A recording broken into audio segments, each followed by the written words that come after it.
Chapter 117. Hello, we are the adventurers sent by the Adventurers Guild to help you. Could you please tell us what happened? Perhaps we can help your daughter. On the way here, Zicheng, who had the favorability system, was chosen as the person who asked the question because of her amiable image and her smooth way of handling things. Irene had no interest in the questioner at all. If it was an opportunity, she might be able to compete with Zicheng. But for the identity of the questioner, forget it. Irene expressed that she was not interested at all. The girl's mother wiped her tears and told Zicheng and the others everything that happened to her daughter. According to the mother, the girl suddenly became pregnant 5 months ago. After she became pregnant, her mental state was not good. She kept saying that she met the devil. She told her parents what happened in her dream. In the beginning, even her parents did not believe her. But that was normal. It was hard for any normal person to believe that it was just a dream. How could she suddenly become pregnant? After a series of events, many of the victims were found, and the parents naturally found that their daughters were not lying. If 1 or 2 of the girls said that, they could say that they were falsifying their testimonies. But if more than 10 of them said the same thing, it was impossible for them to have agreed beforehand. More than a dozen families had tried everything to save these children, but to no avail. Even the magicians they had hired at a high price were of no use. At the end of the story, the mother cried even more desperately. When she looked up again after crying, her eyes were frighteningly bright. Everyone could see that the mother had placed all her hopes on them. It was conceivable that if they failed, the mother would not be able to live on. "What are you doing?" The pregnant girl anxiously pulled her hand back. Because of her pregnancy, she had always been anxious, sensitive, and desperate. Even the slightest movement would scare her half to death. Zicheng and the others who were comforting the mother only noticed that Fengwu had unknowingly brought Liddy to the girl's side. The girl was very thin. She was so thin that she was out of shape. It was as if she was only left with a layer of skin and a big belly. Her mental state was very bad. She did not even have any energy left. Now that one of her hands was in Fengwu's hands, even struggling was very weak. "Xiao Wu, what are you doing?" Ruglas asked in shock. Fengwu was usually well-behaved. Why did she suddenly raise her hand to a pregnant woman today? Ajur, Peiqing, and Tingfeng did not think so much. When they saw Fengwu grabbing the pregnant woman, they naturally wanted to help her. Sir Adventurer, why did you capture my daughter?" It was clear that the frightened mother could no longer speak properly. "She can still be saved," Fengwu suddenly said. "What?" The mother's eyes suddenly widened. Then, she quickly said, "Are you serious, adventurer? Please save my daughter. Please save her." "Can you really save me?" The girl's originally lifeless eyes had a glimmer of light. This glimmer of light represented the light of hope. "Don't move." Fengwu held the girl's hand. In a place where no one could see or hear, Fengwu was communicating with Xiaochun, who was in her dantian. Xiaochun generously let Fengwu guide a small part of his power into the girl's belly. When a faint white light suddenly appeared on Fengwu's fingertips, everyone present noticed it. However, no one asked. The most important thing now was to save the girl. Nothing else mattered.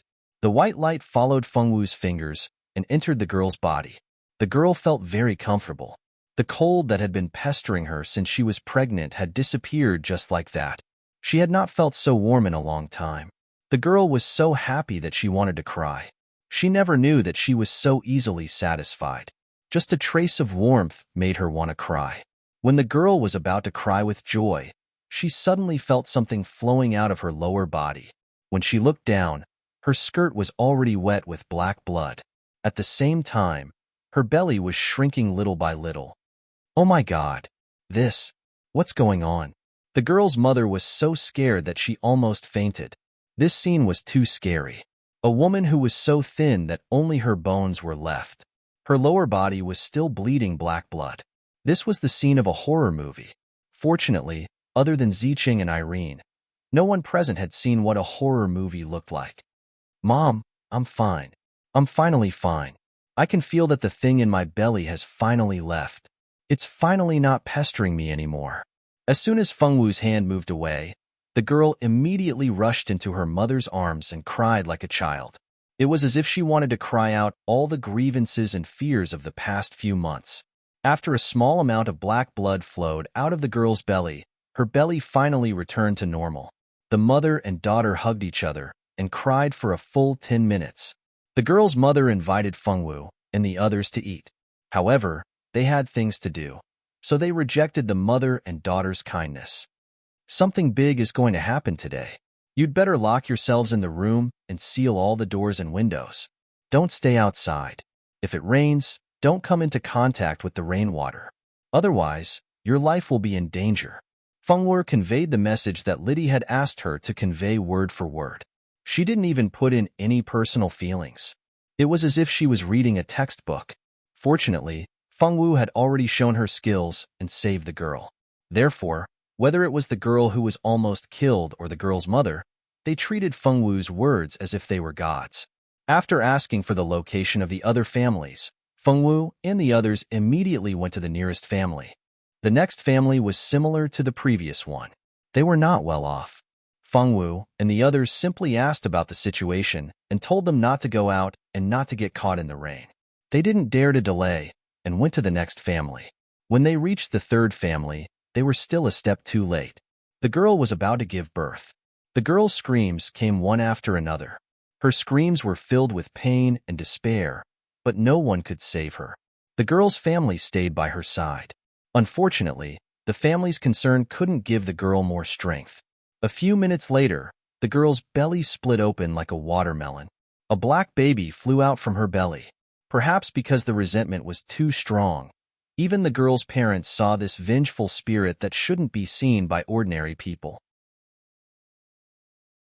Chapter 118. What is this? Tingfeng couldn't help but exclaim. Don't scare me. I'm a coward. Pei Qing immediately hid behind a jur. He had never seen such a terrifying aura from a baby. It was too scary. The black baby was surrounded by resentment, and its blood-red eyes were full of resentment and murderous intent. Eve was so scared that she fell to the ground. Her hands subconsciously tightened around Zicheng's skirt. If it wasn't for the fact that her acupuncture points had not been unsealed, she would have screamed out loud. Take them away immediately, Arguros said to Ruglas with an ashen face. Ruglas nodded fiercely, and then quickly moved to the girl's parents' side. He grabbed one in each hand and wanted to rush out of the house. Unfortunately, the vengeful spirit did not want them to do as they wished. The small black, vengeful spirit flew to the door like smoke and blocked the only way out. From the murderous intent in its eyes, it could be seen that the vengeful spirit did not intend to let any of them leave. Demon! It really is a demon. The girl's mother screamed, and then she lost consciousness. Damn it! Ruglas cursed under his breath. It seemed that it was impossible to take two ordinary people away. He let go of the fainted woman and handed her to her husband, and told him to take his wife and stand further away. Only then did he draw his magic staff and get into a battle stance with the vengeful spirit. The dead girl's father was a man, after all, and would not be so easily frightened. He hurriedly took his wife and hid behind everyone, not daring to reveal their bodies. Fengwu and the others could see that the couple had misunderstood and thought that the vengeful spirit was some kind of monster. However, now was not the time to argue. If it was a monster, then so be it. With the vengeful spirit's current state, it was not much different from a monster. Other than the powerless couple and Fengwu, everyone in the house took out their weapons and prepared for the upcoming battle. Let me do it, Skycliff whispered coldly, and then pulled out the long sword in his hand. A white sword aura flowed around the sword. The white sword aura seemed to carry an endless chill. The weather was not cold, but it made people feel as if it was winter. Sword intent? Among the people present, only Fengwu recognized what the white light was. The chill in the light was the sword intent of ice. Only when one's swordsmanship reached a certain level and had a strong perception could they have the opportunity to comprehend sword intent. To comprehend the sword intent of ice at Skycliff's age was really a genius among geniuses. The others did not know that Skycliff's sword intent, except for Fengwu, Skycliff, and Tingfeng. The rest were either ordinary people or magicians. As for Tingfeng, with his current strength, It was impossible for him to possess his own sword intent. Even if he had heard of the concept of sword intent, there was no way he would be able to recognize someone else's sword intent. Feng Wu was able to recognize it because she was also an expert who possessed sword intent in her previous life. Although Arguros and the others did not know that Skycliff used sword intent, they could feel the chill of the sword and the threatening momentum. They knew that this sword was not ordinary. Under the watchful eyes of the crowd, Tianya finally attacked with his sword. This sword attack was accompanied by a sky full of ice and snow. Snowflakes actually appeared in the room. It was very beautiful. However, each snowflake was filled with boundless killing intent. No matter how beautiful the sword attack was, it was not pleasing to the eyes. When the sword attacked the vengeful spirit did not dodge. It just floated in the air. The little vengeful spirit cried out twice, and its small body welcomed the long sword in Skycliff's hand. Just when everyone thought that the little vengeful spirit would definitely die under Skycliff's sword, something unexpected happened. Skycliff's long sword actually passed through the vengeful spirit's body. Instead, the little vengeful spirit's small palm, which was filled with boundless resentment, almost slapped Skycliff. No one would believe that the small palm had no lethality. If it really hit, even if it did not die, it would be seriously injured. What's going on? Why is it useless? Irene exclaimed. She did not expect that Skycliff's powerful sword could not hurt such a small thing. Because the things that happened in the town were not written in the novel. Irene had read a fragment of the novel that mentioned this town. However, as for what exactly happened in this town, even the author did not write it, let alone Irene. Now that something like a vengeful spirit appeared in the town, the first thing that came to Irene's mind was a Taoist priest and a talisman. Unfortunately, whether it was a person or an item, it was impossible for these two things to appear on this continent. On this continent, there were also people who specialized in dealing with spirits. They were necromancers. Although these necromancers' methods of dealing with spirits were not the same as those on Earth, they were still very useful. If she had known earlier, she would have definitely gotten a few necromancy magic books to study. Who would have thought that this vengeful spirit would be so difficult to deal with? Irene was not the only one who thought this way. Zicheng also regretted that he did not learn necromancy magic. If he had known that there would be a day when he would have to deal with the undead, he would definitely have used his favorability points to exchange for a necromancy magic book. Of course it's useless. What do you think the undead are? The attacks of you ordinary mages or swordmasters cannot hurt us spirits. If you want to hurt a spirit, you either have to have a weapon that can hurt the soul, or you have to know necromancy magic. Your current magic is not a problem to deal with humans and other races, but it is impossible to deal with the undead. Liddy floated to the side of Feng Wu and the others at this time, and said in a tone that was exasperated that they did not live up to her expectations. Liddy also did not expect these guys to be so stupid. Wasn't this problem obvious? If ordinary mages' magic could hurt the undead, then what was the use of necromancers? Were they just for show? After being despised by Liddy, everyone was silent.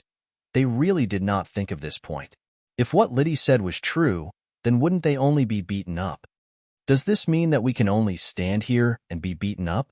Zicheng frowned. Unfortunately, before Liddy could say anything, the baby vengeful spirit attacked everyone with a strong aura of resentment. Since they could not hit the vengeful spirit with their attacks, they could only dodge. However, it was useless to dodge. Eve, Zicheng, Irene, and Tingfeng, who were the weakest among them, were quickly hit by the baby vengeful spirit. This small slap was really powerful. The four of them fainted after a while. Their bodies were still emitting black aura of resentment. Although the aura of resentment was not as dense as the vengeful spirit, it still dyed their skin black. It looked as though they were poisoned. Chapter 119. Liddy, think of a way. Arguros yelled at Liddy while dodging the little ghost baby's flying kick. It was not easy. The ghost baby did not attack Liddy at all, perhaps because they were both spirits. Liddy simply stood aside and watched the show. Feng Wu was also having an easy time. Feng Wu received the least amount of attacks. The others were attacked 4 or 5 times, but she was only attacked once. She was really biased. Xiao Wu, be careful. See if there's any way to eliminate this spirit. Although a Jur's flames could not kill the undead, they could still restrain it. The second person that the little ghost rarely attacked was a Jur. Got it. Feng Wu nodded and asked Liddy a few questions. Liddy and Feng Wu had always had a good relationship. After answering Feng Wu's questions, she obediently flew in the air and watched the show without any intention of helping. Feng Wu pondered for a moment, then suddenly shouted at the few people who were busy dodging, "Get out of the way!" Although they did not know what Feng Wu wanted to do, they still dodged to the side obediently, leaving a large space in the middle for the Feng Wu girl to show off. Feng Wu did not disappoint them. After everyone dodged, an ancient sword exuding an ancient aura appeared in Feng Wu's hand. That's right, the sword was Xiaochun, who had not shown his face for a long time. Xiaochun was very happy to be able to come out and play. The sword hummed cheerfully from time to time, and did not hide its strangeness at all. Ajur's expression changed when he saw the sword, but he quickly returned to normal. The others also felt that the sword was very extraordinary, but they could not tell what was so extraordinary about it. On the other hand, the expert swordsman Tianya had some guesses about the sword, but he didn't say anything. He wasn't someone who liked to meddle in other people's business. He didn't have the time to pry into other people's secrets. Xiaochun's appearance made the originally arrogant, vengeful spirit that was jumping around suddenly quiet down. Its small body began to tremble, as if it was very afraid of Xiaochun. Feng Wu held the pure sword and approached the vengeful spirit step by step.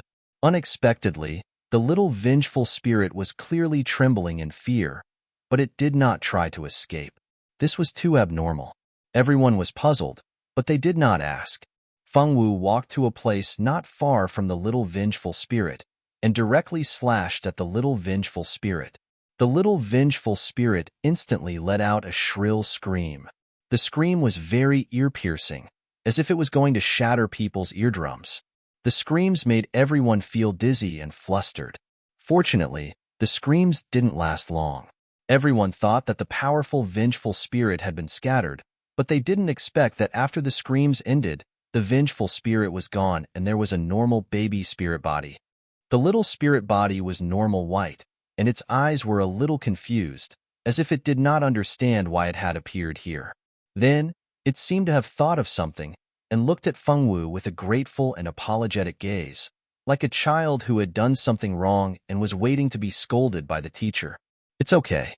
Be careful next time, and don't make a mistake again." Feng Wu looked at the new little spirit body and said with a gentle and serious gaze.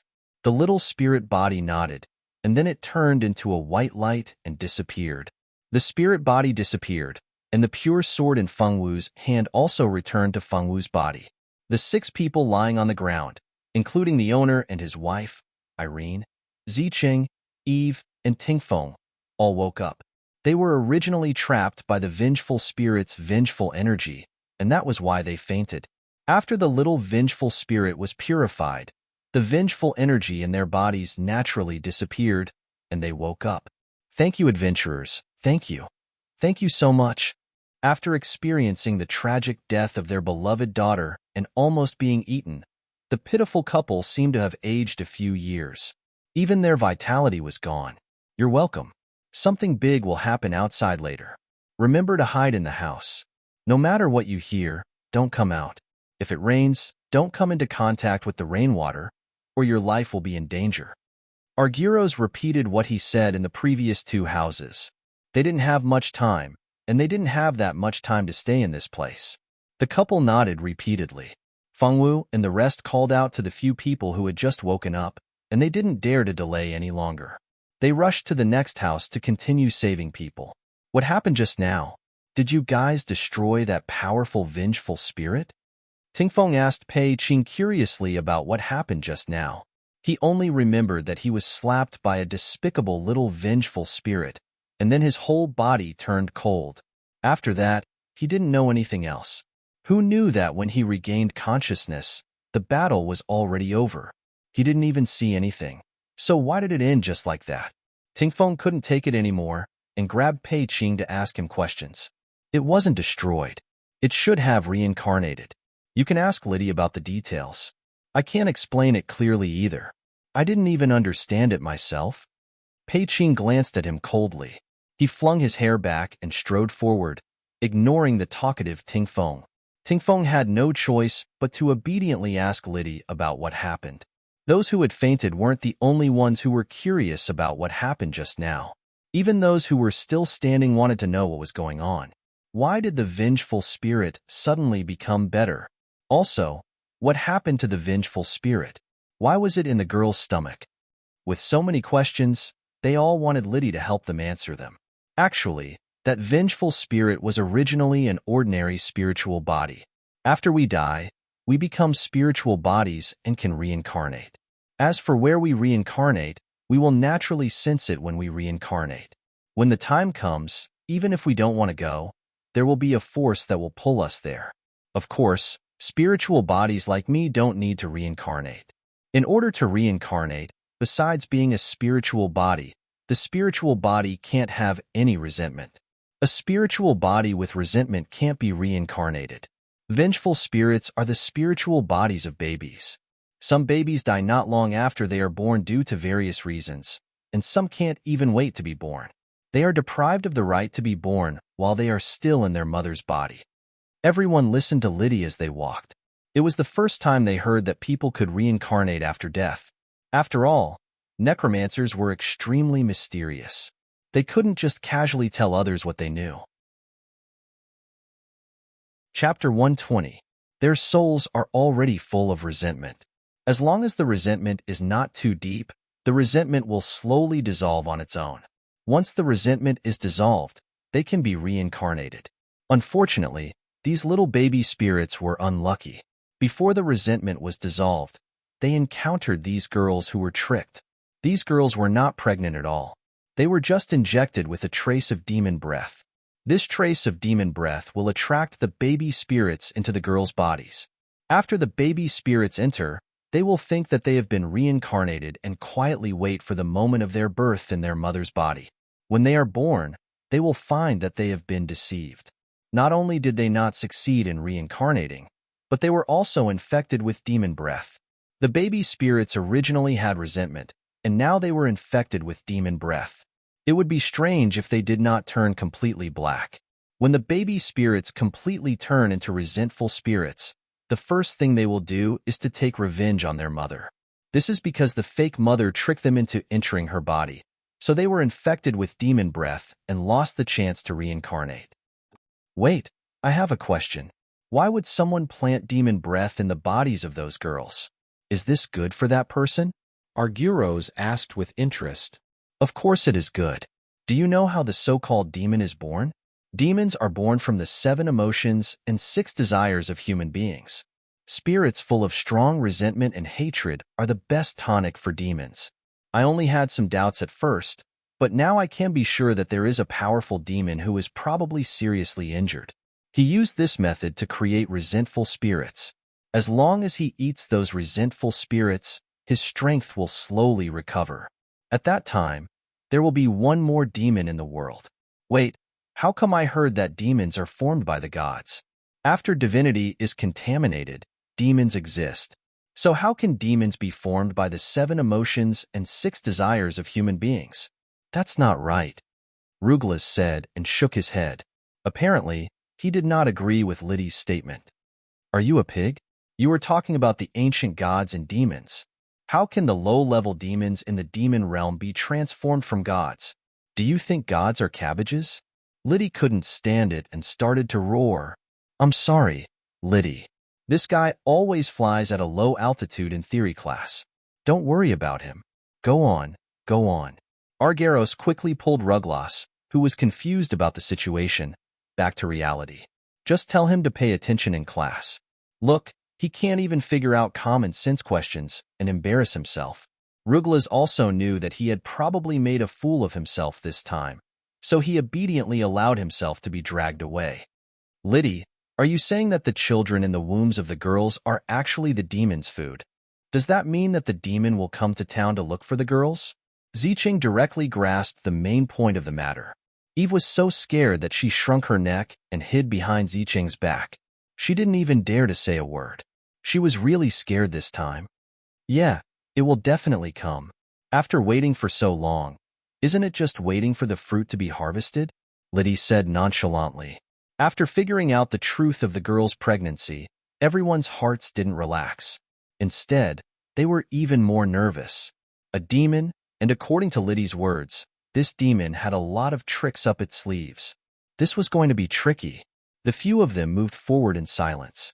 Everyone felt a little heavy in their hearts. They noticed that along the way, there were people rushing out with bags of various sizes. Even if they weren't rushing out, their doors and windows would be tightly shut. Everyone knew that Ming Shi and Elena must have successfully gotten the mayor to agree to send the townspeople away. Sure enough, not long after, Ming Shi and Elena returned to the group. The few of them exchanged their experiences. In fact, it was mainly our Gyros who talked about what they encountered, especially the part where they dealt with the vengeful spirit. Just like that, the group visited a few families. They saved everyone they could, including the daughter of the innkeeper's good friend. The girl was lucky enough to meet a pair of good parents. The parents knew from their good friend that something big was going to happen and that they might lose their lives. However, after hearing that they couldn't take their daughter away, the whole family decided to stay. They didn't want their daughter to die alone at home. Fortunately, the girl was saved thanks to Feng Wu's arrival. The whole family hugged each other and cried bitterly. After telling them to close the doors and windows carefully and not get caught in the rain, the group continued to move on to the next house. Wait, it's going to rain soon. Feng Wu suddenly stopped in her tracks. Is Princess Nana about to enter town? Ajur was indeed the person who understood Feng Wu the best. He could guess what was going on with just one sentence from Feng Wu. It's so slow. We don't even know which path the princess came from. We've been here for so long. Ting Feng wrinkled her nose. Stop talking. Let's find a place to hide from the rain. Ming Shi ordered. Everyone found the nearest inn and walked in. This small town was very close to the two-realm battlefield. Every year, quite a number of adventurers would come to this town to rest. Thus, there were quite a few inns and restaurants in this small town. These were all used for adventurers and mercenaries. Not long after Feng Wu and the others hid in the inn, a basin of heavy rain poured down. The sky darkened. Darkness descended. It was clearly daytime, but it was like night. In the eyes of Feng Wu and the others, the world seemed to have turned red. Red rain, red sky, and black fog fluttered in the red sky from time to time. Mournful screams entered everyone's ears. It's Princess Nana. She's here. Elena clenched the sword in her hand tightly. In the heavy rain, the people who had planned to leave had no choice but to retreat into their houses and close their doors and windows. Most of the people outside were drenched in the rain. That was because they were close to home. They didn't mind. They went home and changed their clothes, preparing to leave immediately after the rain stopped. Unfortunately, they didn't know that most of them couldn't wait until that moment. This might be the last time they saw rain in their lives. Princess Nana had arrived in town. The mayor naturally had to personally welcome her. He personally sent the princess to the manor where the royal family was resting. Only then did the mayor leave with a large umbrella. Half an hour later, the rain stopped and the sky was bright again. The people continued to pack their things and planned to leave the town to seek refuge. Not long ago, the mayor gathered the townspeople and told them something. Some adventurers said that something big was going to happen in this town, so they were going to seek refuge for a period of time. They would return after things had calmed down. Most of the townspeople were ordinary people. They didn't know magic, nor did they cultivate dochi. They were still very respectful to those powerful adventurers. After hearing the mayor's words, most of them decided to leave. Only a few people felt that they didn't want to leave their hometown and didn't plan to seek refuge. Chapter 121. None of them would have thought that it was already too late to leave. The bloody massacre was about to begin. What do we do now? Eve anxiously pulled on Zicheng's sleeve. She regretted it. If she had known that this place was so dangerous, she would have chosen to rest at the inn like Rika. Just as she was thinking about this, another voice suddenly rang out in her heart. She couldn't leave Zicheng alone. Zicheng was her best friend. She had to protect Zicheng. Even if she had to sacrifice her own life, she had to protect him. This voice was incomparably firm. The little bit of unease in her heart was quickly replaced by that firm voice. Let's go guard Princess Nana's resting place. That demon is definitely by her side. Ajur said, All right, we'll split into 2 groups. Half of us will guard Princess Nana, and the other half will continue saving those girls. Mingxi made his decision. Everyone expressed their agreement. Thus, Fengwu and the rest of the expert team went to continue saving those girls, while Mingxi led the majority of the team to guard Princess Nana. When it was raining, Liddy had said that this town was about to become chaotic. They didn't have much time left. The 2 groups split up. Mingxi led the majority of the team to guard Nana's manor, while Fengwu and Ajur went to look for the next victim. They only hoped that they could save a few more people in a short amount of time. Fortunately, the next house wasn't far from the inn where Fengwu and the rest were taking shelter from the rain. They had just reached the door of that house when they heard the sound of an argument coming from inside. Let me go, Mom. I have to go find the princess. The princess is in danger. I have to go find her. A nasal cry came from inside the door. This voice sounded very young, no older than 20 years old. From the voice, it could be heard that the owner of this voice had been crying for a long time. Even his voice had changed. Where else can you go? Now, those people in town are looking at our family like they're looking at monsters. If you go out, those people's saliva will drown you. Why do you still care about the princess? A middle-aged woman's exasperated voice sounded from inside the door. I can't leave the princess alone. The princess has treated me well. No matter what, I have to find the princess and make things clear. The young man's voice was very firm. No, I said no means no.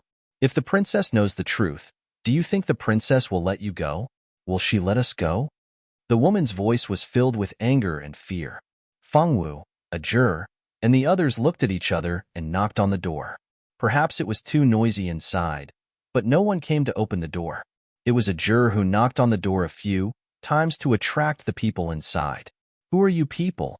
The person who opened the door was a middle-aged woman. The woman's face was a little old, but her clothes looked better than the people in front of her. The woman looked at Fengwu and the others with obvious suspicion and wariness in her eyes. Ajur and the others didn't think there was anything wrong with the woman's gaze. Before the people in front of them cured their daughters, they also looked at them with nervous and cautious eyes. Ever since their relatives were pregnant with this child, these families had been living under the criticism of others. There were even some extremists who would pour animal blood and feces in front of their doors. After a long time, these families were naturally wary and careful of outsiders. Hello, we are people sent by the Adventurers Guild to help you.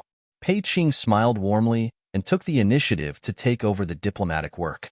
The Adventurers Guild? You are people sent by the Adventurers Guild? How come we didn't know that the mayor went to the Adventurers Guild to post a mission? The woman still didn't believe it. Although the mayor of their town was a good person, he wouldn't pay for something like this out of his own pocket. For example, when they invited the magicians from the Magicians Guild, every family in the town paid for it, especially those with daughters. After all, no one knew which girl would be the next victim, so everyone paid for it. Of course, the ones who paid the most were the families who had already been persecuted. This time, she didn't hear anything and didn't see the mayor send anyone to take the money. The mayor wasn't a selfless person who would sacrifice himself for others. It was impossible for her to believe that the mayor paid for it out of his own pocket unless he was possessed. It's not a mission from the mayor. It's from the owner of a small hotel outside of town. He wants us to help the people in the town. We've already paid a visit to a few other families, and we've saved all the people we can. The children in their wombs have also been taken care of. Why don't you let us see your daughter first? The longer we wait, the more dangerous it will be. It's him. The woman nodded. She was a little convinced now. She knew the owner of the small hotel, and he was a good person. He even took in children from poor families in the town to work in his hotel. In their town, the owner had always been a good person. Please come in. I'll bring my daughter out now. After the woman believed it, she immediately opened the door and welcomed Fengwu and the others in. Fengwu and the others followed the woman into the courtyard.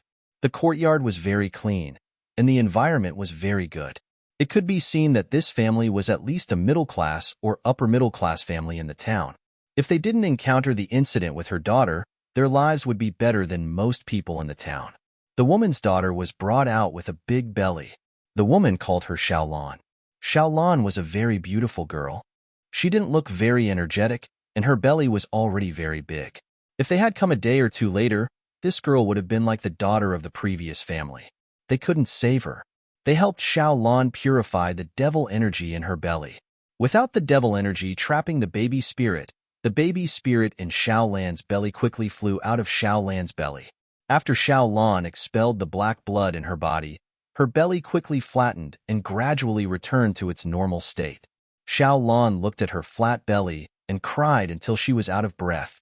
With a plop, she knelt in front of Fengwu. "Adventurer, please save the princess. Princess Nana is in danger. Please save her." Xiaolan knelt on the ground and kowtowed desperately to Fengwu. Ajur and Pei Qing exchanged glances. It seemed that Xiaolan knew something. "Get up first, Miss Xiaolan. Can you tell us what's going on? We just met Princess Nana today. Isn't she fine? How can she be in danger?" Pei Qing gently pulled Xiaolan up. He was good-looking to begin with, and now he had purposely made his voice very gentle. Chapter 122. This gentle action and voice made Xiaolan blush. She even forgot to struggle as she was pulled up. "Xiaolan, take your time to tell the lords. I'll go get some water for you." Seeing that her daughter had recovered, the woman's mood improved. Only then did she realize that she hadn't poured water for the guests. After saying this, she left the living room to get some water. The few of them didn't care about the woman's departure.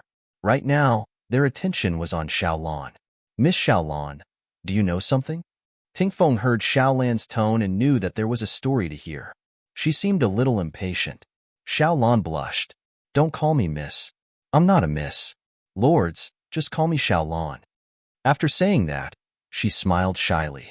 "All right, Xiaolan, can you tell us what you know? What happened to Princess Nana? Just now, at your doorstep, I heard you and your mother talking. It seems like something big happened to Princess Nana." Ajur also wanted to know what happened. In order to successfully get some useful information from Xiaolan, when he spoke, he deliberately made his voice sound more gentle. "Lords, please take a seat. Let's sit down and talk." Xiaolan invited Fengwu and the others to sit. At this time, Xiaolan's mother had just finished brewing the fruit tea. After pouring a cup of tea for each of them, Xiaolan's mother sat down beside Xiaolan. "I was born in this small town. When I was young, my family was very poor. We almost couldn't survive. My mother gave birth to a younger brother. In order to reduce the family's burden, I was sold to a rich family to be a servant. At that time, I was only 6 years old. I was very young. Many rich families didn't want to use such a young child. I was very lucky. At that time, the palace was planning to take in a group of young maids. I and a few other young children were very lucky to be chosen to enter the palace. Life in the palace was like heaven. Although we had to learn a lot of rules every day, we could eat our fill every day. We lived very happily. A year later, a girl called Xiaona and I were assigned to Nana's side. We became Princess Nana's maids. The princess was very good. She took good care of us. From time to time, she would reward us. The princess rewards made our lives better and better. We built a house and opened a shop. My brother could also go to school to learn the things he liked. If it wasn't for my brother being bitten by a poisonous snake half a year ago, and me returning home to give him medicine, perhaps everything that happened later wouldn't have happened." Xiaolan cried as she spoke. Xiaolan's mother seemed to know something as well. Her tears kept flowing, and the atmosphere between the mother and daughter was very heavy. "Half a year ago, my brother was bitten by a poisonous snake. The town's doctors could only barely control the poison. They couldn't treat my brother's poison at all. In order to treat my brother, my mother asked someone to send a letter to me. After I begged the princess, I received a bottle of antidote. The princess was very good. She especially allowed me to leave and let me go back to give my brother medicine. With the medicine given by the princess, my brother's poison was quickly cured. Although my brother and I didn't see each other often, our relationship was very good. After he saw me, he said that he wanted me to accompany him for a few more days. So, I stayed. On the 3rd day after my brother was cured, a small group of mercenaries appeared in the town. They had just come out of the two-realm battlefield and obtained many good things. They set up a stall in the town to sell. I remembered that my brother was studying, so I spent 30 gold coins to buy a small sword for him. Although the sword came from the two-realm battlefield, it didn't have any spirituality. Because the materials used were not bad, it was still worth 30 gold coins. The night after I bought the small sword, I began to dream. I dreamed of a man. He was very good-looking. I had never seen such a good-looking person. He said that he was a prince from some ancient country. He fell in love with me at first sight and wanted me to be his princess. I grew up in the palace and have seen all 3 princes. How could a real prince fall in love with someone so casually? At that time, I only treated this dream as a joke. After that, I had the same dream for a few days. In the dream, he accompanied me to chat and play chess with me. He even taught me how to use a sword. He was very knowledgeable. Later, I gradually became attracted to him in the dream. One night, he said that he wanted to do it with me and I. Xiaolan couldn't continue. She gritted her teeth and continued. At that time, I didn't agree. I wasn't a casual girl. How could I do it with a man before marriage? But after a few days, his attitude became more and more intense. After I rejected him, he didn't appear for a whole month. I was very afraid that he would never come back. Finally, after a month, he appeared again. I agreed and did it with him. At that time, I thought it was just a beautiful dream. But after I did it with him, he never appeared in my dream again. Not long after, I found out that I was pregnant. At that time, I only felt like a bolt from the blue. I clearly only had an erotic dream. How could I be pregnant? This is too inconceivable. It's too hard to believe. Xiaolan cried as she spoke. It was obvious that the memory was very unbearable to her. I was pregnant, so I naturally couldn't stay by the princess's side to serve. The palace has its own rules. I was also the princess's maid. If it was discovered that I was pregnant before marriage, it would only affect the princess's reputation. So I returned to the palace and told the princess that my mother had found a good marriage for me. I hoped that the princess could let me out of the palace to get married. The princess has always been good to me. She agreed to my request. Not only did she let me out of the palace, she also gave me a small box of jewelry as a dowry. The princess always thought that I was really going to get married. How could she know that I was afraid of implicating the princess because I had a scandal? So I had to leave her side. In order to find out what was wrong with my body, I saw a lot of doctors in the city. Those doctors all said that I was pregnant. But how could this be? I clearly didn't do anything. It was just a dream. Later, I went to see a priest and let the priest check my body. But the conclusion made me despair. I returned home in a daze. I didn't know what to do at all. At that time, I heard that there were several girls in the town who were pregnant. My matter was naturally known by the townspeople. The townspeople thought that our behavior was improper. We seduced a passing adventurer and got pregnant with a bastard. So many scandals happened in the village at the same time. Naturally, we girls were caught and locked in a room. The mayor asked us to confess our adulterers. But where did this adulterer come from? Chapter 123. We told the mayor about what happened to us, but none of the townspeople believed us. After talking to each other, I realized that the experiences of those girls were very similar to mine. We all got pregnant in our dreams, and the man in our dreams was the same person. As time passed, more and more girls were sent in. Until one day, a girl couldn't stand being pointed at anymore. She killed herself with a sword. At that time, the girls who were locked in the same room were scared to death. We all thought that the girl was dead for sure, but we didn't expect that not only did she not die, but the wounds on her body also healed quickly. It turned out that even death was an extravagant hope for us. We fell into even more despair.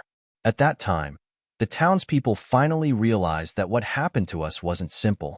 Everyone pooled their money together and hired a magician. Unfortunately, it was useless. No one could tell what was wrong with us. After that, the princess came. In order to prevent people from finding out that such a scandal had happened in the town, we were all taken back by our families and locked in our homes. I really wanted to see the princess, but how could I have the face to see her in this state? The princess didn't stay for long before she went to the two-realm battlefield to train. After the princess left, There were no more pregnant girls in the town. At that time, I realized that something was wrong. The man in my dreams might have left with the princess. When I met with the man in my dreams, I mentioned Princess Nana more than once. He seemed to be very interested in Princess Nana and asked me many things about the princess. At that time, I shouldn't have told him. I was the one who harmed the princess. He must have pestered the princess. The more Xiaolan spoke, the more regretful she felt. She regretted it more than once. If she hadn't bought that little sword, then none of this would have happened. It was all her fault. She had brought disaster to this town. She had harmed so many pitiful girls in the town, and she had also harmed the Princess Nana who she was indebted to. You're saying that all of this started when you bought that little sword? Can you let us see that sword? Ajur said, I've been keeping that sword safe, thinking that one day it might come in handy in the guild. Wait for me. I'll be right back. Xiaolan wiped her tears and got up to go back to her room to get something. After a few minutes, Xiaolan came back with a wooden box. There was a lock on the box. After Xiaolan opened the box, a small black sword appeared in the wooden box. The small sword didn't have any energy fluctuations. It was obvious that it was an ordinary weapon that had lost its power. Aside from the fact that the materials used to make the sword were not bad, it was just like Xiaolan said. No matter how one looked at it, it was just an ordinary small sword. This isn't a normal sword. The material used to make this sword is the very rare soul-nurturing wood. The spirit lives in the soul-nurturing wood, and the spirit can be nurtured. It is a very precious divine wood. Just when everyone thought that it was just a normal little sword, Fengwu suddenly opened her mouth to speak. She recognized the material used to make this sword because when she was at Mount Yuehua, Fengwu had seen a sword made of soul-nurturing wood. That sword was much bigger than this one. Her master didn't have any other hobbies. His biggest hobby was to collect all the famous swords in the world, as well as swords made of rare materials. A sword made of soul-nurturing wood was very rare. If it wasn't for this, Fengwu's master wouldn't have placed the sword in his own hidden sword tower. Soul-nurturing wood? Is there such a thing in this world? How come I've never heard of it? Tingfeng shook her head. She searched every corner of her mind, but couldn't find any information about soul-nurturing wood. So that demon has always been living in the soul-nurturing wood? Ajur guessed. No, only the spirit can enter it. No matter if it's a human or a demon, as long as they have a physical body, they can't enter the soul-nurturing wood. Fengwu shook her head with a solemn face. So that's why that demon doesn't have a physical body. No wonder he wants to use this method to recover. It turns out that he doesn't even have a physical body. Pei Qing sneered. Can you give me this sword? Fengwu asked Xiaolan. Master saved Xiaolan. Xiaolan doesn't know how to repay you. Since Master likes this item, please take it. Xiaolan handed the little sword to Fengwu. Xiaolan has a request. Master, please agree. Xiaolan said with pleading eyes. I'll say it first. Ajur didn't agree right away. He wanted to hear what Xiaolan wanted. I have a letter here. I wanted to ask someone to give it to the princess, but because I couldn't leave home, I couldn't send the letter. This time, I want to ask for your help. Can you help me send the letter to the princess? If she could deliver the letter herself, Xiaolan wouldn't want to trouble others. However, she was no longer the princess's first classmate. As the saying goes, the tea cools down when the person leaves. The princess already had a new person by her side. Xiaona's relationship with her had never been good. She would only pretend to be harmonious in front of the princess. With Xiaona blocking her, it was easier said than done to see the princess. This time, she finally met a few people with real ability. She only hoped that these people could help the princess. Okay.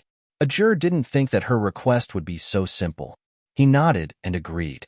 The subordinate told Xiaolan's family to close the doors and windows. No matter who came, they shouldn't open the door.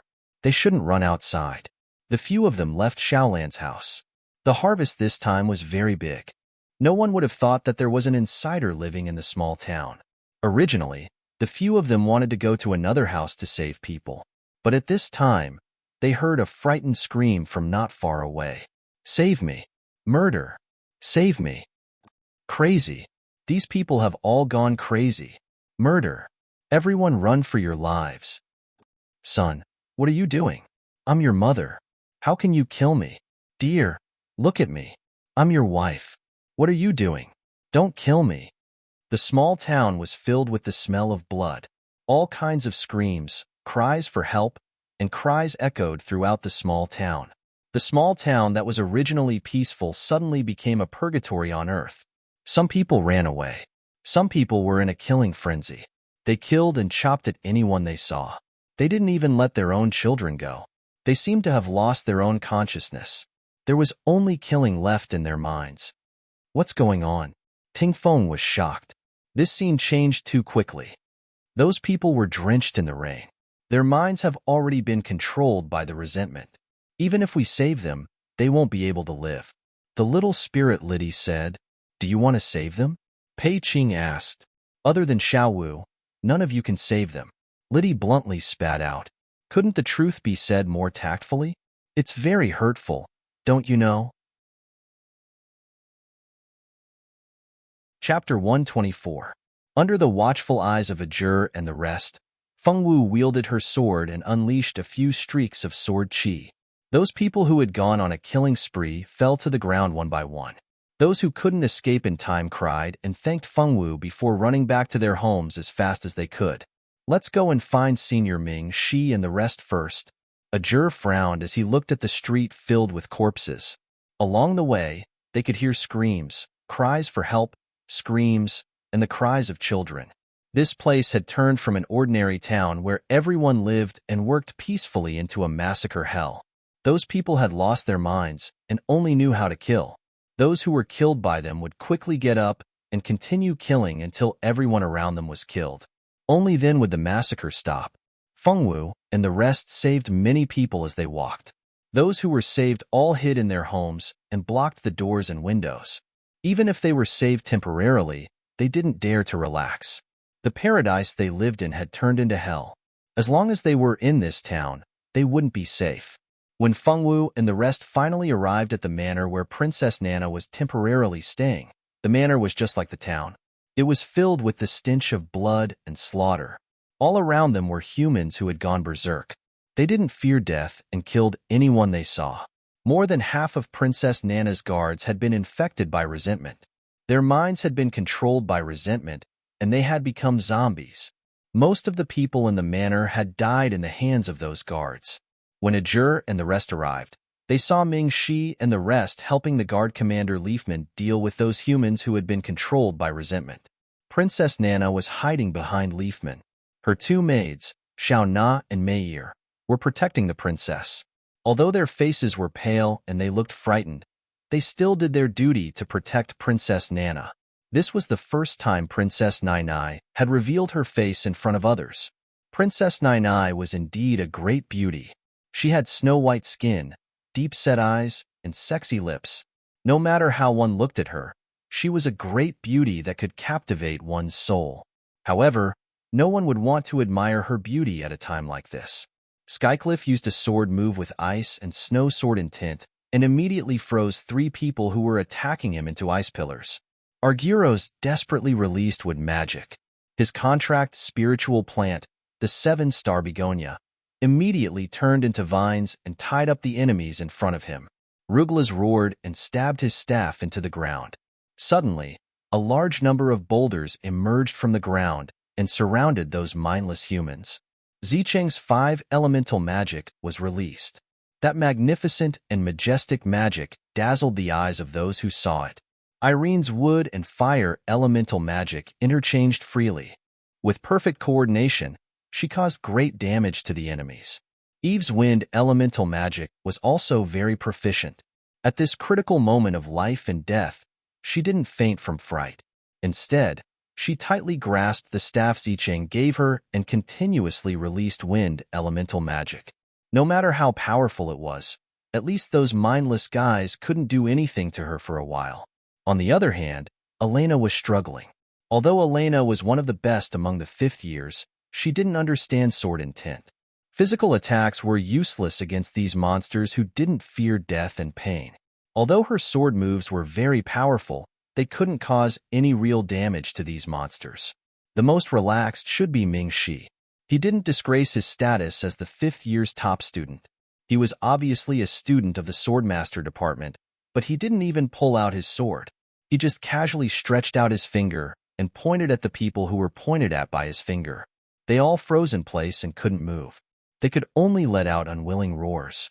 Because of the addition of Ming Shi and the other experts, Leafman and the others didn't suffer any injuries and were considered safe for a while. Save me! Save me! I don't want to die! I don't want to die!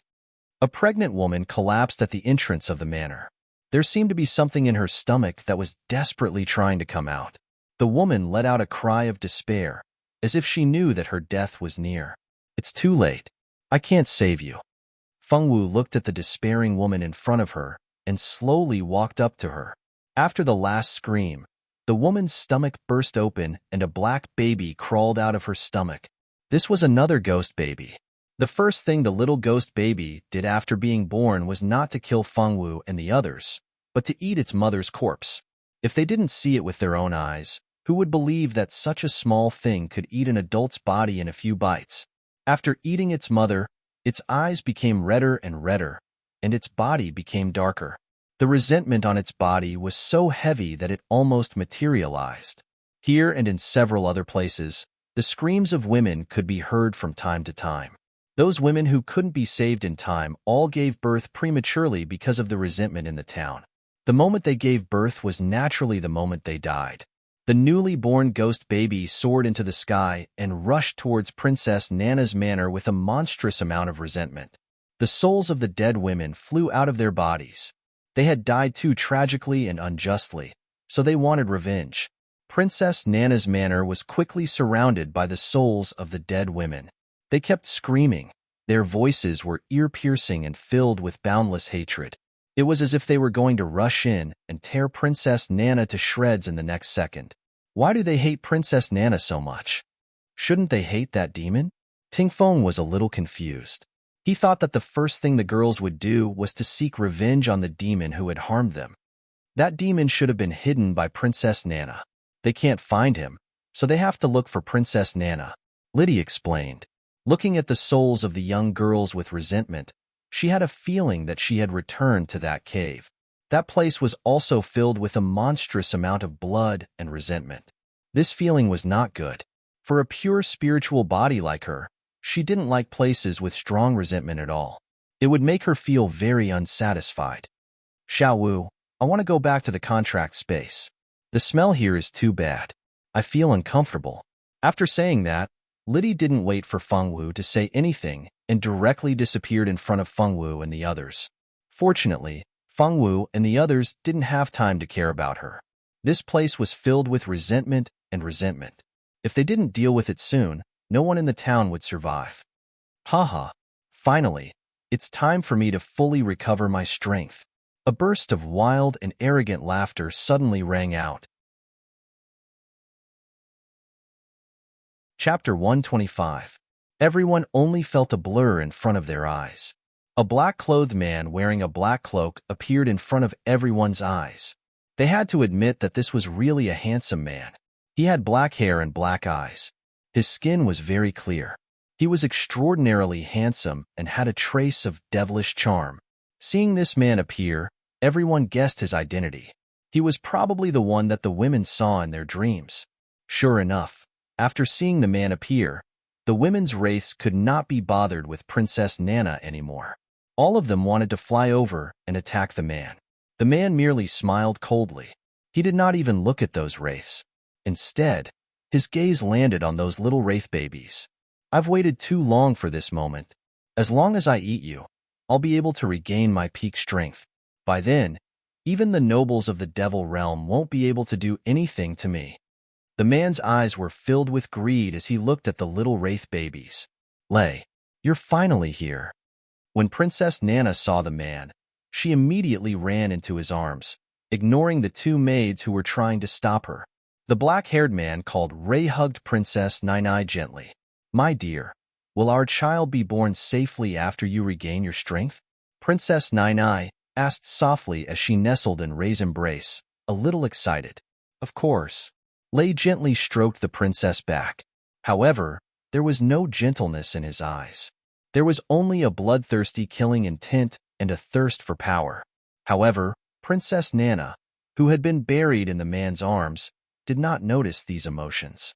"My little Nai, be good and wait at the side. After I'm done with these fellows, we'll talk properly." The man's pale lips kissed Princess Nai's forehead, then he let go of her. Princess Nana obediently retreated to the side. She smiled shyly and proudly. "Princess, how could you?" Commander Leafman clearly did not expect Princess Nana to do this. He was completely dumbfounded. "Why not?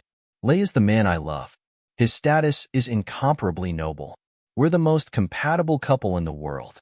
The princess completely ignored the disbelief and disapproval in Leafman's eyes. She only had expectations for her child and confidence and pride in her lover. Leafman looked at the Princess Nana in front of him. He didn't know when this princess had become so strange and incomprehensible to him. When he looked at Xiao Na and Mei, their gazes were somewhat evasive. Leafman knew that they must have sensed something long ago, but they didn't say anything. Leafman knew that the two of them were maids of the princess, so they should be loyal to the princess. But such a big matter, the princess was pregnant before marriage and even had an affair with a stranger. This was such a big scandal. How could the two of them not know that they were not helping the princess but harming her by helping her hide this matter? No one cared about what Leafman was thinking. Now, Ming Shi and the others' attention were all focused on the man who had just appeared and was called Lei by Princess Nana. Lei ignored Ming Shi and the others. Instead, he grabbed a ghost baby that was attacking him and opened his mouth wide, wanting to swallow it directly. "In your dreams," Ajur shouted. "God of the Four Seasons, open my seal." Ajur opened his hands and looked up at the sky. A dazzling red light shone down from the sky. The red light seemed to contain an endless amount of qi. The beautiful red-haired young man looked solemn in the red light. A fiery red flame mark appeared on the young man's smooth forehead. When the red light disappeared, the fiery red flame mark appeared vivid and lifelike, causing the young man to be filled with a mysterious aura. "Songyin," Ajur called out to the sky, and a fiery red staff came down from the sky as a response. It carried with it an aura of righteousness and landed in the young man's hand. "You're actually the successor of the four god seals. The mark on your head is the seal of Xia, right?" Back then, the god of the Four Seasons sent down the four god seals and the four great divine artifacts.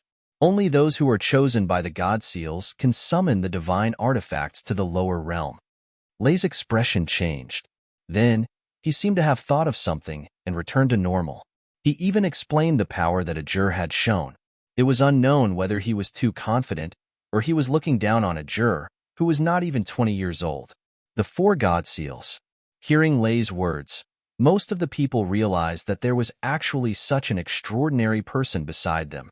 A person who had inherited the four god seals was destined to become a peerless expert. Even if he was still weak now, his future was destined to be incomparably brilliant. Pei Qing and Tingfeng thought, "We're so lucky that our captain is the successor of the four god seals. We'll definitely live a good life if we follow him." If Ajur could hear their thoughts now, he would definitely laugh at them. Ziqing, Irene, and Eve were really surprised. None of them expected that the young man who was so close to Fengwu was the successor of the four god seals. It was said that in ancient times, the human world was very weak. The human world they lived in became the battlefield of other powerful worlds. Many innocent people died tragically in endless battles. At that time, there were two gods from the upper realm. They were originally insignificant humans in the human world, but because of their extraordinary talent, they eventually cultivated from the mortal body to the body of a god. In that battle, they saw their hometown being destroyed by the gods and demons of other worlds because they were not strong enough. The two gods pleaded with the supreme god of the upper realm. They were willing to sacrifice their divine positions in exchange for the survival of the human world. The supreme god agreed to their request and sent down four gods who were born with the blood of the gods to be reincarnated in the human world. They were the future four emperors of heaven, earth, sun, and moon. At that time, there were no four seasons in the human world. There were only two seasons, the rainy season and the dry season, which made it extremely difficult for humans to survive. So the two gods asked the god of the four seasons, The god of the four seasons was born as gods, but they were also merciful. The god of the four seasons sent down his divine power. Since then, there were 4 seasons in the human world, which greatly increased the chances of survival of humans. When the 2 gods chose to take off their divine bodies and go down to the human world, the god of the 4 seasons was grateful for their kindness and sent down the 4 god seals. The 4 god seals contained the power of the 4 seasons. Only humans who were most compatible with the aura of the 4 seasons could merge with the 4 god seals. After merging with the 4 god seals, they could use part of the power of the god of the 4 seasons. They could also summon the divine weapons of the god of the 4 seasons. These were all legends about the 4 god seals. The 2 gods in the legends were the Dean of the Notre Dame du Starlight and the Master of the Star Hall. Both Irene and Zicheng made up their minds to be on good terms with each other after knowing the identity of Ajur. This was especially true for Irene. She recalled the plot of Ajur and later found that Ajur only appeared in 1 or 2 scenes in the book. Even if he did appear, it was only occasionally mentioned by the author. Chapter 126. Knowing that Ajur was not the male supporting character in the book, Irene was relieved. At the same time, she made up her mind to get along well with him.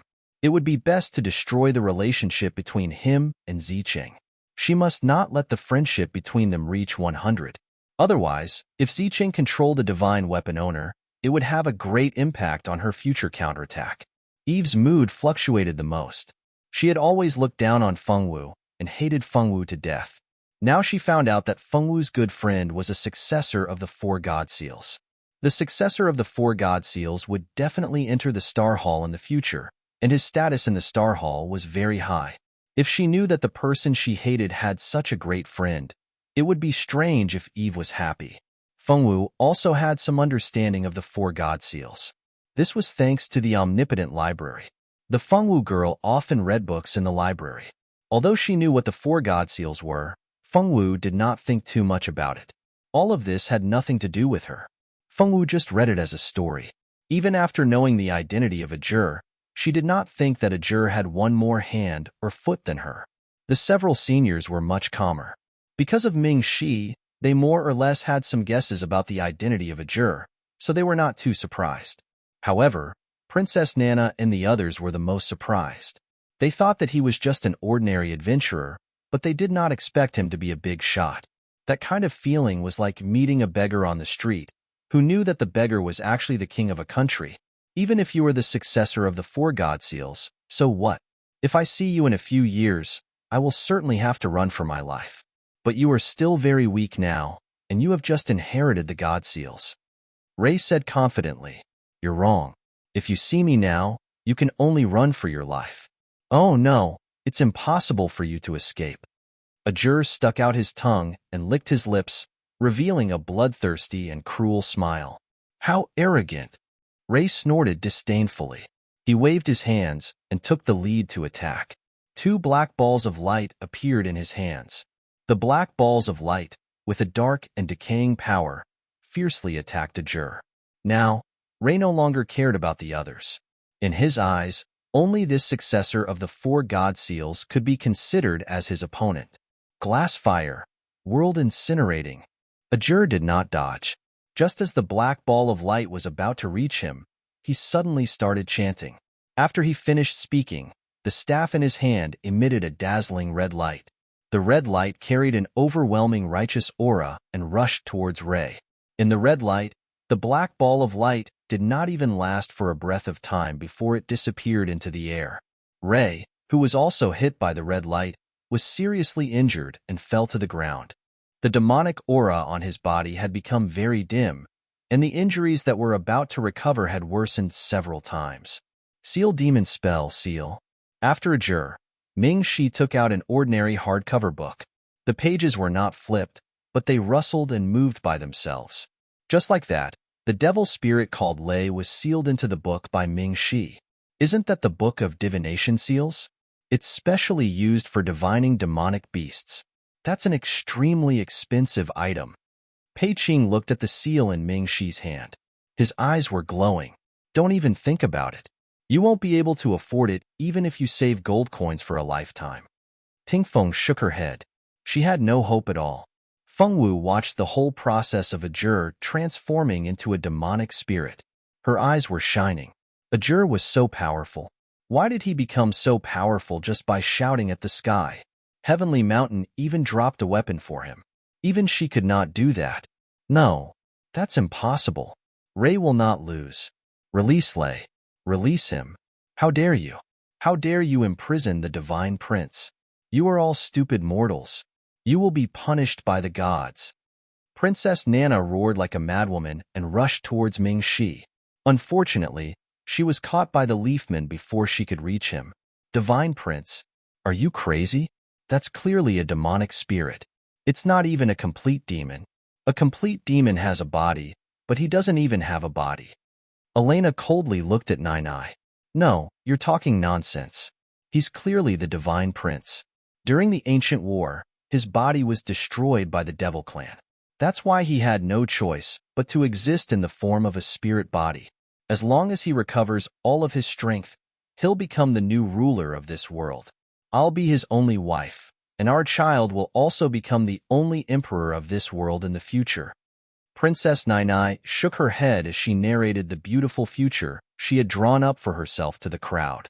In that future, she and Ray would become the new rulers of this world. Her high and mighty sister could only kneel at her feet.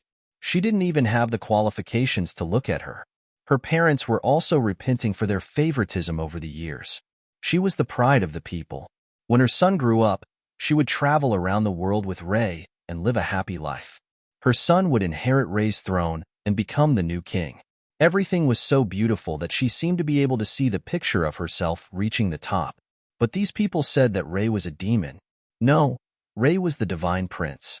He was the divine prince of the divine realm. Princess Nana didn't know if she really didn't believe it or didn't want to believe it. She stubbornly believed that Ray was the divine prince and that her son would inherit the throne and become the ruler of this world. This is from Xiaolan.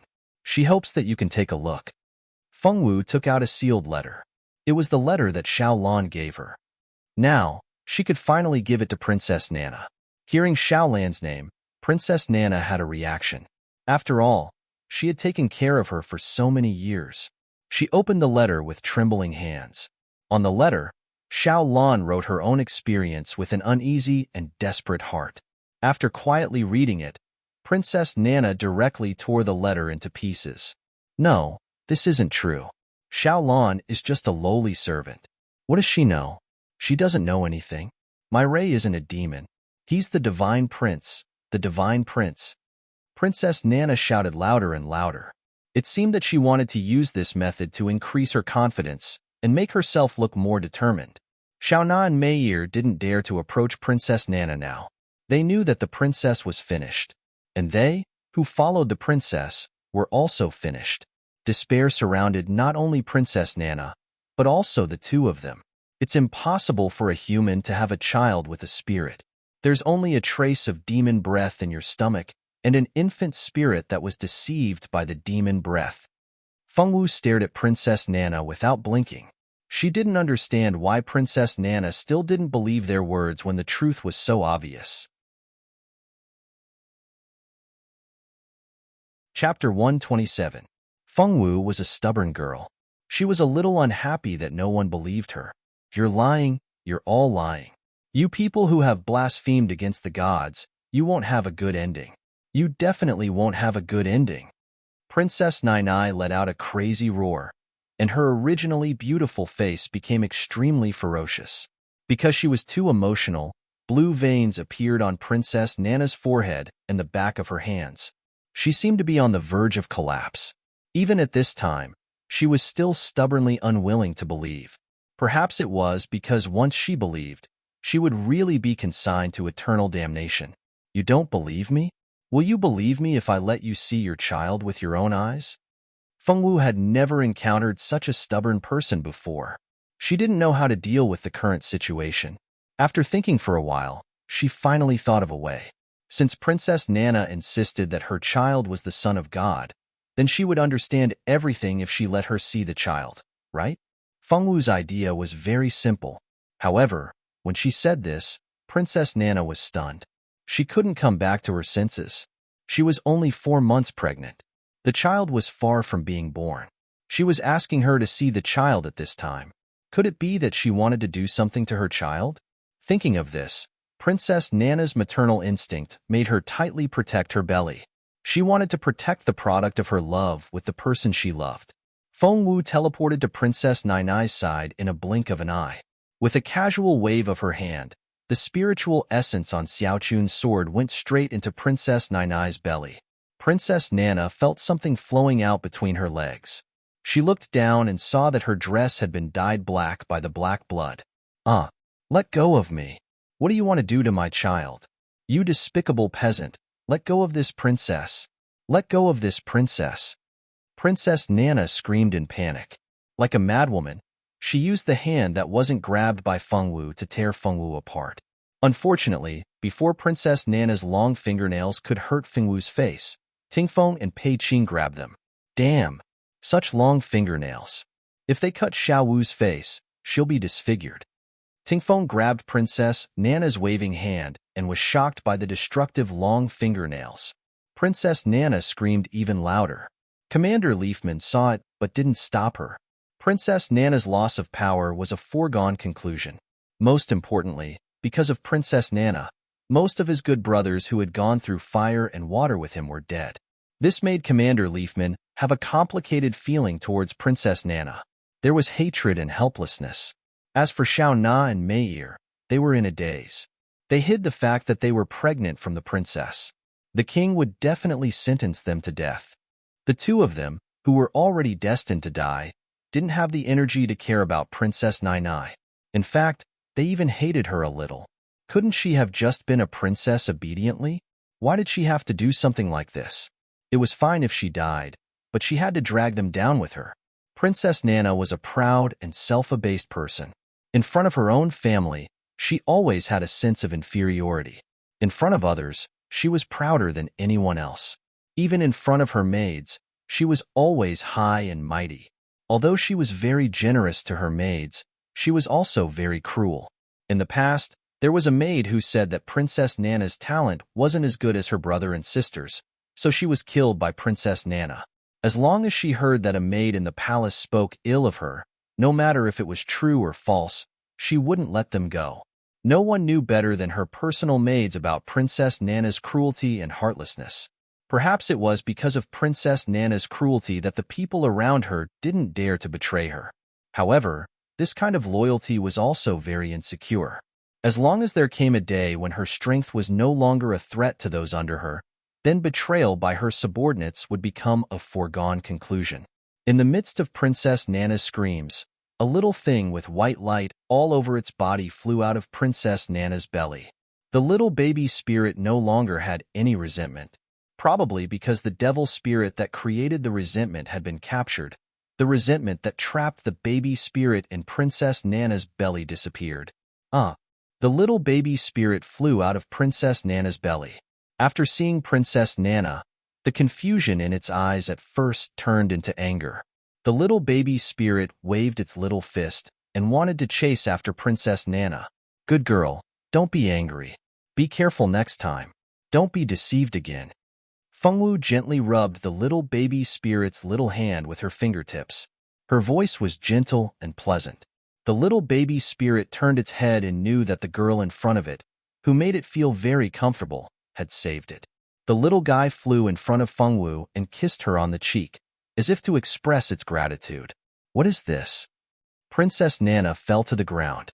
Her belly had returned to its flat state, but her blood-stained skirt still looked a little shocking.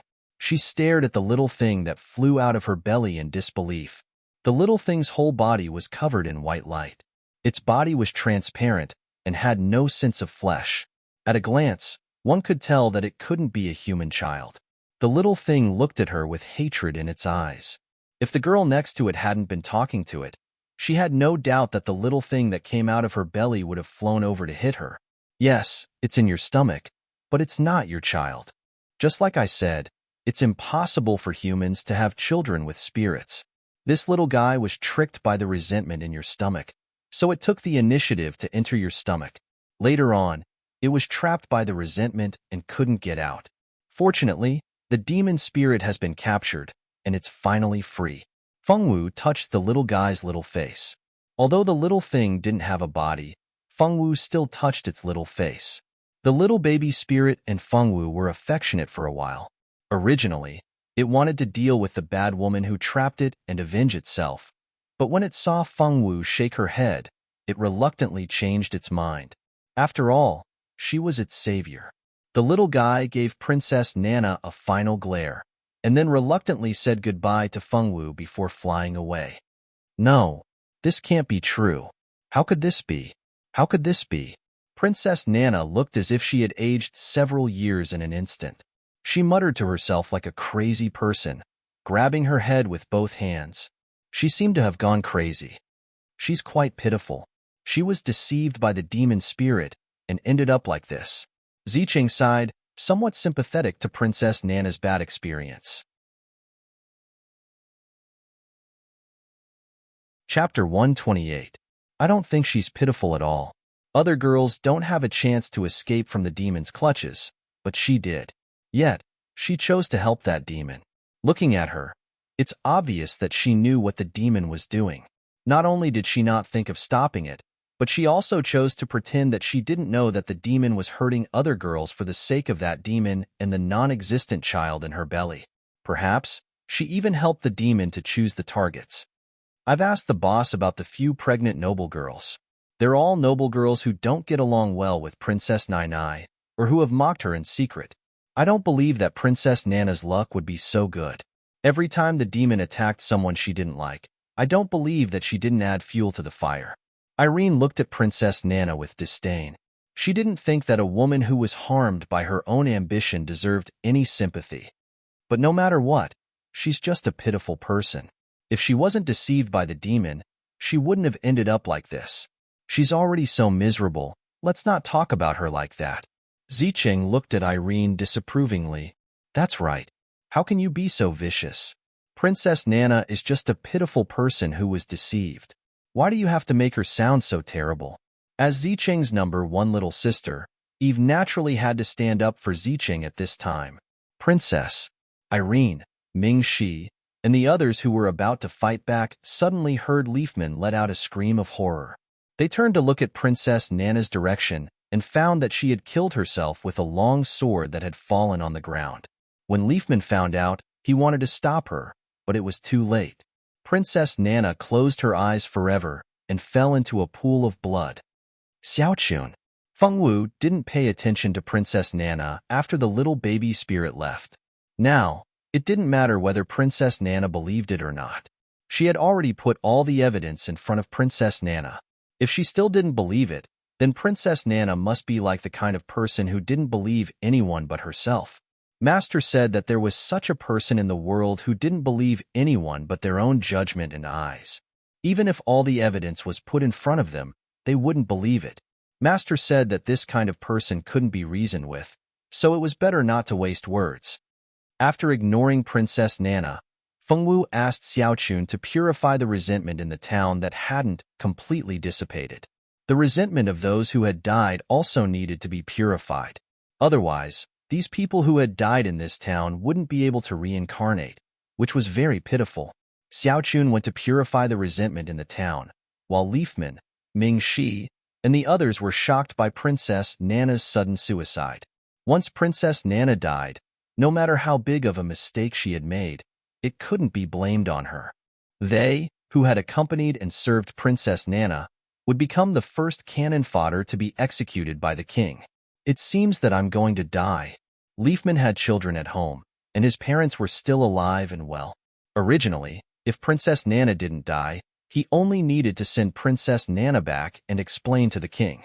He believed that even if the king punished him, he wouldn't take his life. However, it was different now. He failed to protect the princess, and the princess was lured by the devil soul. Now that the princess was dead, all these crimes would be placed on him. As long as he returned to the capital, he was afraid that he would die. Commander, don't worry. When we return to the capital, Mayor and I will take responsibility for everything. We won't implicate Sir. Xiao Na and Mei were unexpectedly calm. What do you want? Liveman and the two girls had been together for a long time. If they didn't have something to ask of him, he didn't believe that the two girls would be so great that they would run out and admit his crime together with him. Sir, please help us take care of our families. If possible, please arrange for them to leave the capital. We have some savings over the years. Please help us hand them over to our families. That's all we want. If Sir agrees, Mayor and I will take the initiative to take responsibility for our crimes. We won't implicate Sir. Xiao Na and Mayor weren't good girls, but they had their own people. Since they couldn't escape death, they might as well use their own deaths to obtain the greatest benefits for their families. Leafman looked deeply at the two young girls and finally nodded with a heavy heart.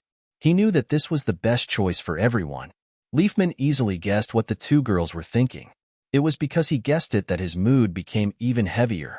At the same time, in the faraway capital of the country, in different households, a few girls who were similarly pregnant and had listless eyes suddenly felt that something was wrong with their bodies. When they realized what was going on, they were so happy that they cried tears of joy. The belly that couldn't be removed no matter what they did had finally miscarried on its own. These girls were nobles and commoners. At this moment, they all cried with joy. They could finally see their future again. During this period of time, because of this belly, they felt like they had become monsters that couldn't die. That feeling was too terrifying. Now, everything was fine. They had a new life. When the first ray of sunlight shone on the earth the next morning, Fengwu and the others left the small town and slowly walked towards the small inn. More than half of the people in the small town died. Fortunately, the mayor was still alive. At least there was someone to take charge of the situation. As for the girls that were saved by Fengwu and their families, they didn't suffer any injuries in this disaster. They listened to Fengwu's words and locked the doors and windows. No matter what happened, they didn't open the doors and windows. That was how they escaped the disaster. On the other hand, Liveman took the surviving members of the princess's guards, as well as the corpses of Princess Nai and the other members of the princess's guards, and set off. He still had to go back and report to the king. There must be an explanation for the princess's death. This was something he couldn't escape from. Fortunately, with Xiao Na and Mayor's confession, Leafman himself wouldn't receive too severe a punishment. At most, he would be demoted. This was considered a great fortune amidst the misfortune. When Leafman left, Ming Shi tore off the page of the Book of Seals with the demon soul imprinted on it and handed it to Leafman. He asked Leafman to bring it back and report to the tribunal to take the demon soul away for the final trial of the demon soul's crimes.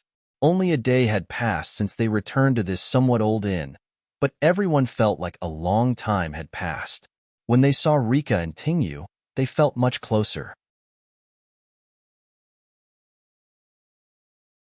Chapter 129. I've never thought that I would feel so close to you one day. This was the first thing Tingfeng said to Tingyu after seeing her. As expected, in the next 10 minutes, Tingfeng's situation was so bad that she was chased and beaten by her own younger sister. When the boss saw that they had returned safely, he knew that many people had died in the town. However, now that the problem had been resolved, he was both sad and relieved. In order to thank Ming Shi and the others for their help to the town, the boss said that as long as they stayed in the inn in the future, they would be free of charge as a reward for their help this time. They did not reject the boss's good intentions, especially Fengwu, who had no resistance to the word free. Everyone stayed in the boss's inn and rested for the whole day. The next morning, they set off for the Two-Realm battlefield. The Two-Realm battlefield was the place where the gods and demons fought in the ancient times. There were countless skeletons of gods and demons buried here, as well as many weapons used by gods and demons. Probably because it had been tainted with the blood of gods and demons, spirit fruits that were rarely seen in other places grew in the Two-Realm battlefield. For example, there were fruits that could increase one's affinity with elements, fruits that could increase one's spiritual power, fruits that could expand one's veins and make them tougher after eating them, and many other fruits that had many wonderful uses grew here. However, the places where they grew were places that humans could not set foot on. Other than these spirit fruits that were helpful to humans, there were also many plants that had been tainted with demonic nature. These plants were very harmful to humans. Furthermore, they did not look like demonic fruits at all. Once someone ate them by mistake, It would only be a matter of minutes before they turned into a demon. It was still all right if they only turned into a demon. At most, they would go to the demon realm to mingle in the future. Worse, they would be turned into a half-human, half-demon by the power of the demonic fruit. When that time came, they would not be able to stay in the human world, and the demon realm would not accept them. They would really have nowhere to go. Some people were even more unlucky. Those people did not even have the chance to become half-human, half-demon. They exploded and died from the power of the demonic fruit. After they died, their spiritual bodies would be tainted by demonic aura, turning them into mindless killing machines that only wanted to kill every intruder that entered the two-realm battlefield. People called those people undead. Before entering the two-realm battlefield, if one had done some research on the two-realm battlefield, they would know that the most dangerous things in the two-realm battlefield were those devil plants and the undead army. These two things were simply every adventurer's nightmare. If they were not careful, they could become the next undead at any time. Elena popularized this knowledge to these junior brothers and sisters while they were on their way. After traveling for an entire day, they finally arrived outside a valley. Legend had it that this valley was completely formed from the corpses of gods and demons. This valley was located in the two-realm battlefield, which was also the battlefield of gods and demons. Irene, aren't you going to dig for magic crystals? Why are you still following us? Eve glanced at Irene. I feel safer with everyone together. Actually, it's the same whether we dig for magic crystals or go to the two-realm battlefield, Irene said indifferently. Irene, don't run around when we go in. Okay? Follow us closely. Elena still had a good impression of Irene. At the very least, she was not as muddle-headed as Eve. Okay. Irene's reply was crisp and clear. Senior Elena, you guys can go in and train yourselves. Don't worry about us. We can protect ourselves. Ajur did not want Elena and the others to miss out on their training because of these new students. Forget it. It's fine. It's good for everyone to move together. If we really split up, we'll definitely have to constantly worry about whether or not you guys have already become the undead here. The icy Skycliff spoke. His tone was so cold that it made people want to wear more clothes. The few of them stopped talking and entered the valley together. There were many demonic plants that had mutated due to demonic chi growing in this valley. These demonic plants were very aggressive. Aside from demonic plants and spiritual plants, no ordinary plants could grow in this place. There were even fewer animals. In the two-realm battlefield, the last thing to worry about was encountering demonic beasts. It was impossible for any demonic beasts to survive here. There were also people who said that they had seen legendary divine beasts here. However, legends were just legends. No one knew if they were true or not. The plants in the valley grew very strangely. The trees grew very tall. The shortest tree was more than 10 meters tall. It was impossible to find a shorter tree. They were still at the periphery of the valley. There was no need to worry about encountering the undead army. The undead would not move around near the valley entrance. After entering the valley, the people from the Ming Shi team did not walk very fast because they were worried that Fengwu and the others were here for the first time. As they walked, they explained the characteristics of each plant, whether they would attack people, and what to be careful of. After walking for a while, other than encountering the attacks of a few mutated plants, they did not encounter any danger. At night, they found a place with better concealment. After scattering some medicinal powder, they set up camp there and prepared to rest for the night. Seniors, I have something to tell you. After taking a deep breath, Zicheng made up his mind to tell them about the tomb of the god of sin. After observing them for a while, Zicheng knew that these seniors had good characters. At the very least, they would definitely not do things like killing people and snatching their treasures. Moreover, there was a successor of the 4 god seals beside them. Every successor of the 4 god seals must have an upright heart. If it was someone with evil thoughts, it would be impossible for them to be recognized by the 4 god seals. It was because of Ajur's existence that Zicheng was not so hesitant to tell them about the tomb of the god of sin. Originally, Zicheng's original plan was to let Elena and the others bring her to the tomb of the god of sin after entering the two-realm battlefield. Although they could reach the tomb of the god of sin that way, it would take too much time. Moreover, they would have to hide their true purpose along the way. That would be too tiring. Although it would be safer, it would take too much time. Zicheng did not really want to take that step. After thinking about it again and again, she decided to tell them about the tomb of the god of sin and invite everyone to explore the tomb of the god of sin together.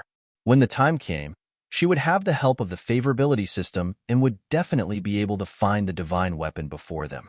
This way, she would not lose anything. Moreover, there would be a person with the 4 god seals going with them. With such a person accompanying them, at the very least, she would not have to worry about being ambushed by her companions. When Zicheng told them about how he found a small metal piece on the street and how he found the tomb of the god of sin in the metal piece, Irene's heart was very unsettled. Chapter 130. This was another plot that shouldn't have happened. In the original plot, Zicheng wouldn't have said anything about the tomb of the god of sin. She would have led Ming Shi and the others to that path without leaving a trace, and then pretended to have found an ancient tomb. She wouldn't have said anything about the tomb of the god of sin at all. But now, Zicheng had said something that shouldn't have been said. The plot had changed again, and it was a change in the main plot. Irene didn't know if this was good or bad for her. After listening to Zicheng's explanation, everyone was very interested in the tomb of the god of sin. They agreed to follow the map to find the tomb of the god of sin tomorrow morning. After finding the tomb of the god of sin, it would depend on their own luck. Whatever they found would be theirs. Zicheng also knew that her current strength was considered very high among her peers. It wouldn't even be a problem for her to challenge someone of a higher level. But with her current strength, she wasn't qualified to discuss the distribution of treasures with Ming Shi and the others.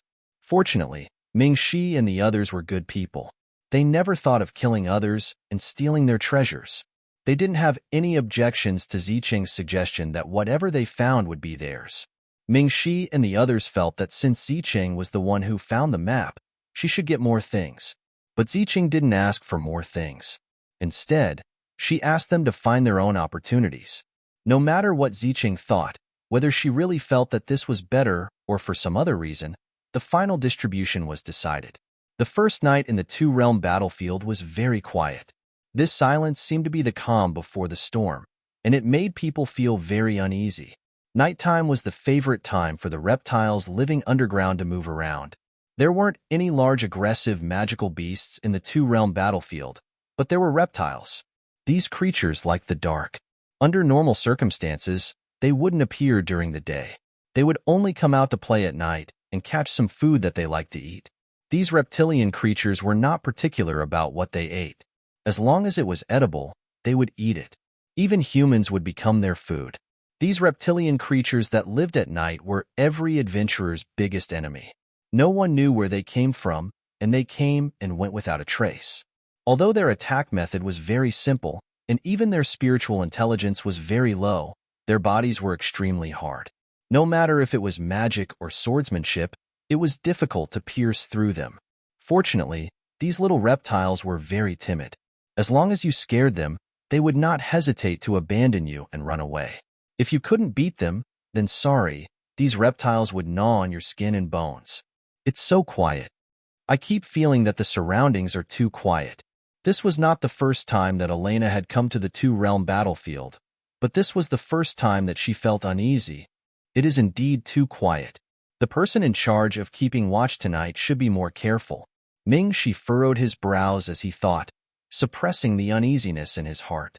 Feng Wu's gaze looked in a certain direction at this moment. Her expression was a bit strange, which made a juror, who had been paying attention to Feng Wu from time to time, tug on her sleeve. "What's wrong?" a juror asked. "A terrifying thing has awakened here," Feng Wu said. "Terrifying thing? Xiao Wu, did you see something again? Quickly tell us." Ting Feng couldn't wait to ask. The others also looked at Feng Wu. After what had happened in the small town, everyone realized that Feng Wu was not a simple girl. Naturally, they took her words seriously. Wasn't Feng Wu the one who had first discovered that something was wrong with Princess Nana? It could be said that in the Demon Soul incident, the one who played the most important role was Feng Wu. If it wasn't for Feng Wu's abilities, more people would have died. Feng Wu shook her head. "I didn't see anything, but I heard something." Feng Wu pursed her lips and didn't say anything else. "What did you hear? Can Xiao Wu tell us?" Tingyu moved over to the seat next to Fengwu and sat down. A powerful fellow has awakened in the valley. Many people will die. Fengwu turned to look at Tingyu, who was acting cute, and said, "Can you be more specific? What exactly is it that has awakened?" Ruglas asked. "I don't know. They don't know either. They only know that the thing always wakes up once in a while. Every time it wakes up, many people will die." Fengwu naturally heard the news from the nearby plants, although the plants here were more or less demonized. However, even if they were demonized plants, they could still communicate with Fengwu. Fengwu didn't feel any pressure at all if she wanted to understand what they were saying. Ming Shi and Skycliff looked at each other. They both felt that something big was about to happen. They were afraid that what happened this time would only be more terrible than what had happened in the small town. Should we leave here? Pei Qing still had a lot of trust in Fengwu's abilities. After knowing that something big was about to happen, the first thing that came to mind was to leave here first. "No, we can't leave. Didn't we all agree to explore the ancient tomb together?" Eve was the first to object. "What do the others think?" Ming Shi smiled very gently. There seemed to be a strange light in his eyes, making people feel like they were bathing in the spring breeze. There were only 3 people who wanted to leave the most. They were Pei Qing, Tingfeng, and Tingyu. The others didn't want to leave. Zicheng naturally couldn't bear to part with the tomb of the gods that was about to be in his hands. Irene saw that Zicheng didn't say that he wanted to leave, so she naturally couldn't take the initiative to leave. Eve had always followed Zicheng's footsteps. If Zicheng didn't leave, it would be strange if she left. As for Rika, she had always been a person of few words in this temporary team. She also prioritized everyone's opinions. In the end, because the minority followed the majority, the final result was that everyone naturally stayed here to train together. Originally, Elena wanted to let Fengwu and the other juniors leave. After seeing that none of them wanted to leave, she didn't say anything more. Moreover, Elena didn't dare to confirm how powerful the powerful guy Fengwu mentioned was. Their team was made up of the top experts in the Holy Court. Moreover, there was a successor of the 4 God Seals. How could they possibly be afraid of something that they hadn't even met yet? Thinking of this, she also felt much more at ease. The few of them chatted for a while. Seeing that they couldn't get any more useful information from Fengwu, the rest of the team returned to their tents to sleep, except for those who were on night watch. In the early morning in the valley, there were no sounds of any animals. Even the chirping of birds could only be heard in the 2-realm battlefield. Outside the valley, sunlight shone on the ground, covering the earth with a layer of golden gauze. Inside the valley, because the trees were too tall and the leaves were lush, very little sunlight could penetrate from outside. Chapter 131. Perhaps it was because the valley last night gave people an uneasy feeling, which made many people unable to sleep very well. Early in the morning, everyone had already woken up. They tidied up the things they needed to set up camp and extinguish the bonfire. Zicheng took out the metal piece and studied the map with Ming Shi and the others. After confirming the path, they set off again. In the dark forest, only the footsteps of a few people could be heard. There were no sounds of animals, birds, or insects. This kind of silence made them feel uneasy. For some reason, the valley was especially peaceful today.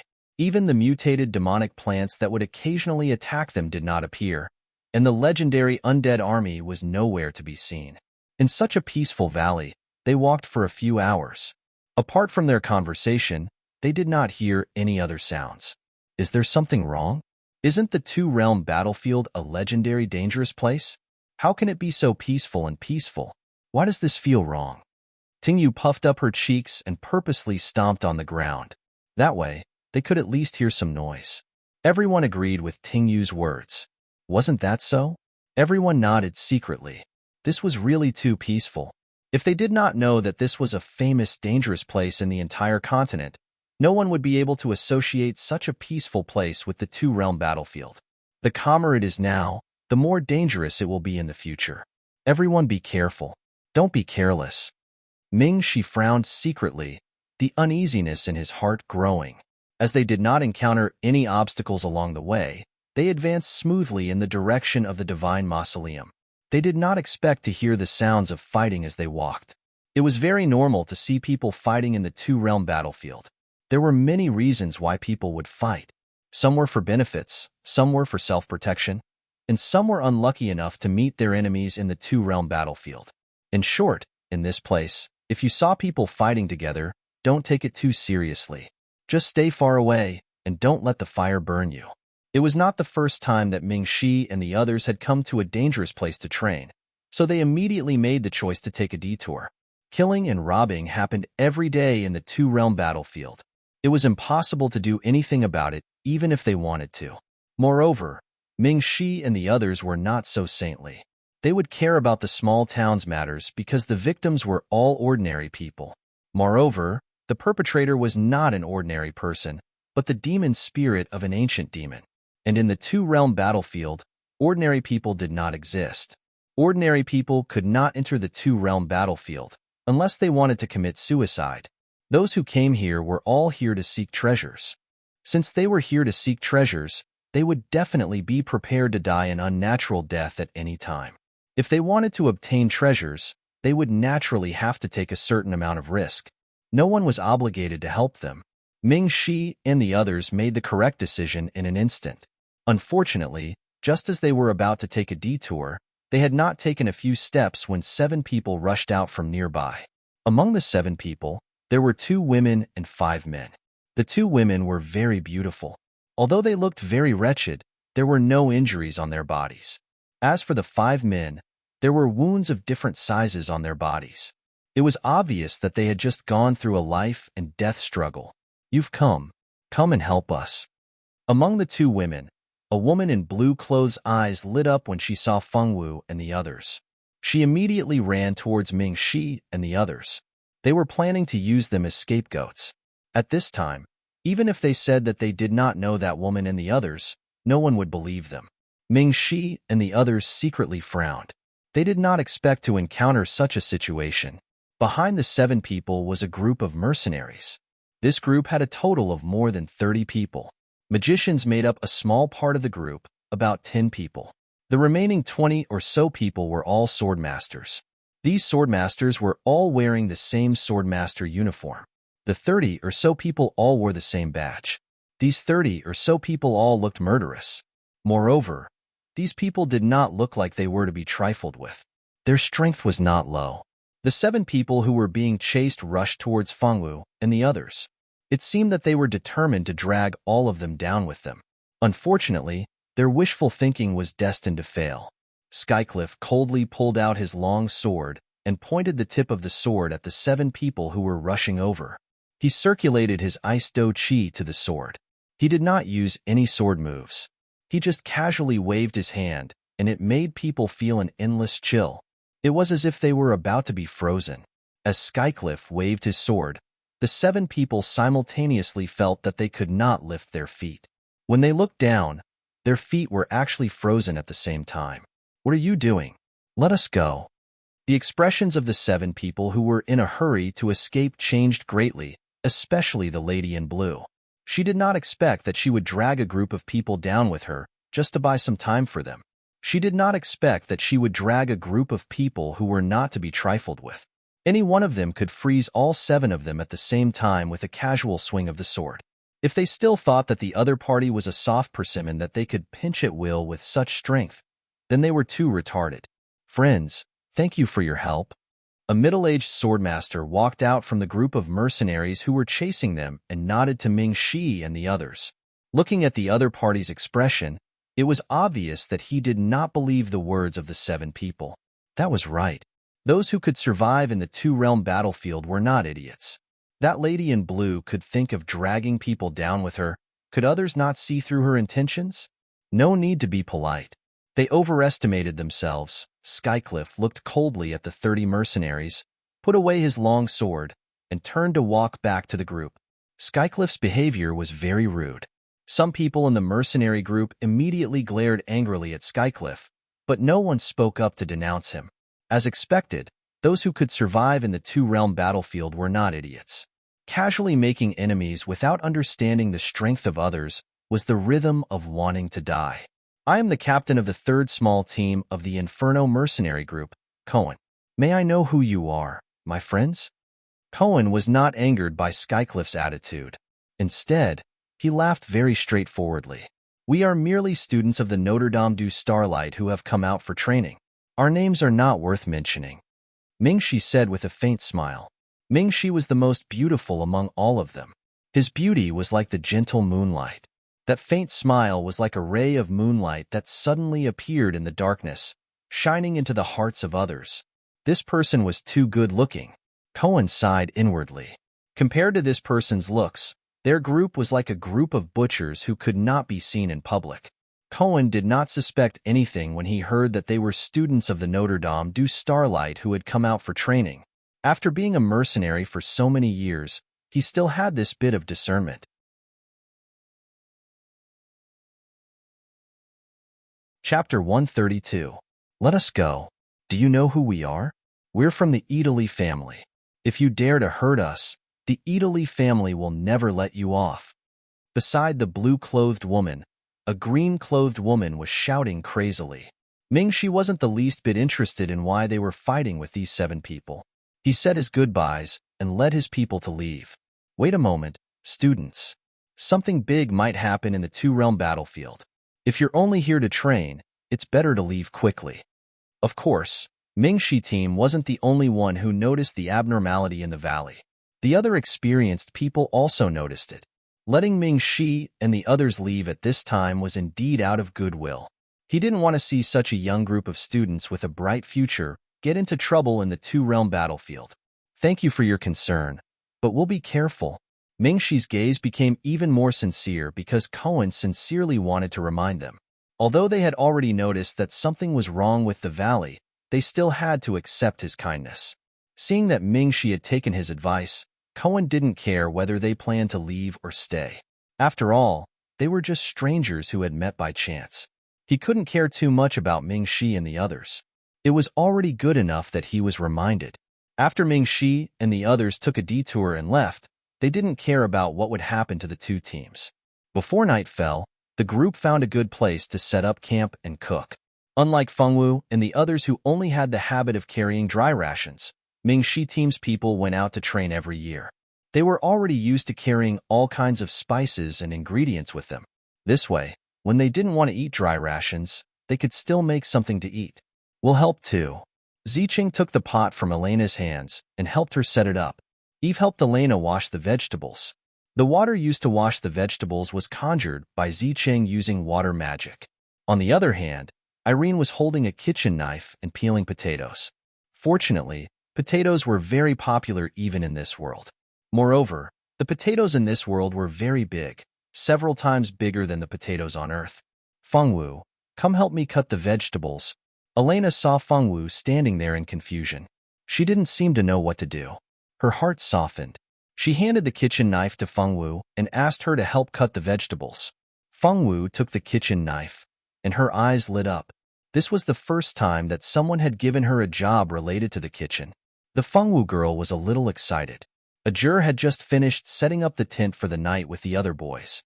When he turned around, he saw Fengwu cutting vegetables. She was cutting vegetables. This should be fine, right? As long as I don't let Fengwu cook, there should be no problem, right? Ajur was a little uncertain. He knew that Fengwu's cooking was simply dark cuisine. He remembered that he didn't know any better and asked Fengwu to cook once. In the end, he fainted for a full 20 minutes after taking a bite. 20 minutes.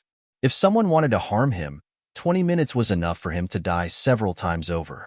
Moreover, after he woke up, he couldn't eat for 3 days. He vomited whenever he ate. In just 3 days, he lost 5 pounds. That was an unbearable past. It was too sad to think about it. It was better not to think about it. Otherwise, he wouldn't be able to eat dinner. When Ajur thought about this dark history, his stomach started to churn. No, he definitely couldn't let Xiaowu cook dinner. It was too dangerous. This was the two-realm battlefield. If he really fainted in a place like this, he didn't think that he would have any chance of waking up. Any undead or reptile would be able to kill him instantly. Xiaowu, are you cooking? Ajur carefully moved closer, his voice carrying a hint of caution. Eve didn't want Fengwu to falsely claim Zicheng's credit, so she immediately said loudly, "Little Cheng is the one cooking today. Little Cheng's culinary skills are very good. Many of the popular delicacies out there are from Little Cheng's hands." "Is that so? Then you guys cook well. I won't disturb you." So it wasn't Xiao Wu who was cooking. Ajur heaved a huge sigh of relief. His entire body relaxed. He turned and waved at Fengwu, then ran into the forest to pick up branches. "Fengwu, what is he doing here?" The aroma of dinner wafted out from the pot from time to time. Zicheng had made a pot of potato and beef stew. It was very fragrant. Ruglas and Arguros both praised Zicheng's culinary skills. Junior Zicheng's hands are really too skillful. She can actually make such delicious food. If only Elena's culinary skills were half as good as Zicheng's, then we wouldn't have to worry about not having a good meal when we travel. Ruglas sighed happily as he ate the beef in his bowl. Arguros discreetly sat further away. "This idiot.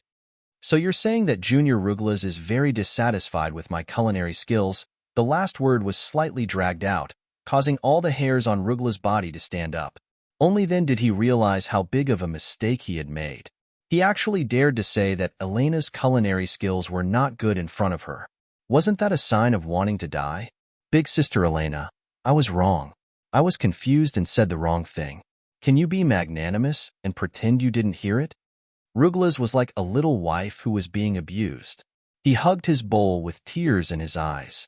The scene was too beautiful, and everyone expressed that they didn't want to see it. "No. Can. Elena gently put down her bowl and walked to Rugras' side in an extremely ladylike manner. Her snow-white little hand took away the bowl that was tightly held in his hand and conveniently put it aside. After that, she lifted Rugras up as if he was a chick. "Save me. I won't dare to talk nonsense anymore." Ruglas cried out miserably. It was a pity that the companions beside him didn't have any love for their companions. No one extended a helping hand to him. Because Ruglas was looking for trouble, Elena pulled him to the side to teach him a lesson. The others either ate or watched the show. Arguros was still waving a little handkerchief that he had gotten from who knows where, lightly waving it there. "Is Senior Ruglas all right?" Zicheng looked worriedly at the two people who had disappeared into the bushes. "Don't worry about them. Don't worry, they will definitely leave him alive." Arguros put away the little handkerchief and said without worry, "All right." Zicheng took back his worries. It seemed like he was thinking too much. A large pot of stewed beef with potato was finished just like that. The second night in the two-realm battlefield was still so peaceful. It was so peaceful that it was frightening. The news of the divine tomb appearing in the two-realm battlefield spread like wildfire. No one knew where this news came from. When everyone discovered it, almost everyone who was still training in the two-realm battlefield already knew about it.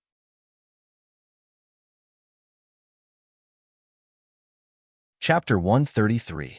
When Fengwu and the others arrived at the location marked on the map, they were surprised to find that a large group of people had appeared at the entrance of the Tomb of the Gods. This sudden change made Irene and Zicheng completely dumbfounded. Zicheng didn't understand why so many people would appear at this place, while Irene couldn't figure out how the plot had changed. In the original movie, the Tomb of the Gods was discovered by a clan and fought with the female lead, Zicheng. In the end, the female lead, Zicheng, successfully obtained the divine artifact. No one else discovered the location of the Tomb of the Gods. But now, what was going on? Why did so many people know about it? Mingxi and the others didn't feel anything because they didn't know if anyone else knew about the location of the Tomb of the Gods. Most importantly, they didn't know that it was a Tomb of the Gods. Zicheng had always held back and didn't reveal everything. The two-realm battlefield was very, very big. Many people came here to train. Those who could survive here for a long time were all experts. These experts all had the same confidence in their own strength. At the same time, they wouldn't underestimate anyone who appeared in the two-realm battlefield. Because the news of the Tomb of the Gods appearing had suddenly spread, people gathered here from time to time. The entrance of the Tomb of the Gods was already surrounded by forces of all sizes. It was impossible for anyone to enter the Tomb of the Gods without alerting others, because there were simply too many people who rushed to the entrance of the Tomb of the Gods and wanted to enter to search for treasures, Ming Shi and the others who suddenly appeared naturally didn't attract too much attention. Ming Shi and the others could tell that the situation wasn't right. The group didn't do anything that would attract attention. They quietly found a place and stood there. They were a little confused about the current situation. Some people were born with bodies of light. Even if they stood there and didn't say anything, they would definitely attract attention.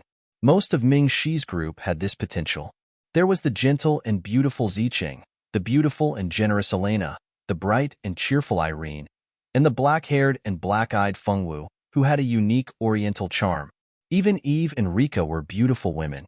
Among the men, Ajur had a head of fiery red hair and was surrounded by waves of fire elements. Skycliff's cold eyes with a faint murderous aura, Ming Shi's perfect face that was as beautiful as the moon, and the gentle and natural aura that surrounded him. The three men with different temperaments naturally attracted the attention of many people. Many female adventurers focused their gazes on the three of them. As for the other men, sorry, they didn't have any distinguishing features. The women said that they didn't notice there were other men in the team. The men who didn't look were speechless.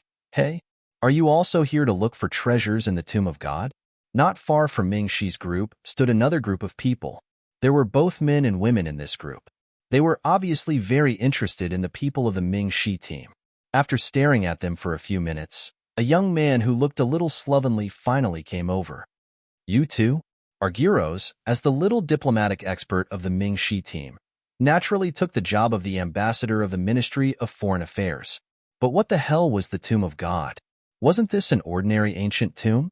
Whether it was Ajur or Rugla's, they all looked at Zicheng secretly, wondering if she knew that this ancient tomb was actually the Tomb of God. Ajur became suspicious of Zicheng and made a decision in his heart.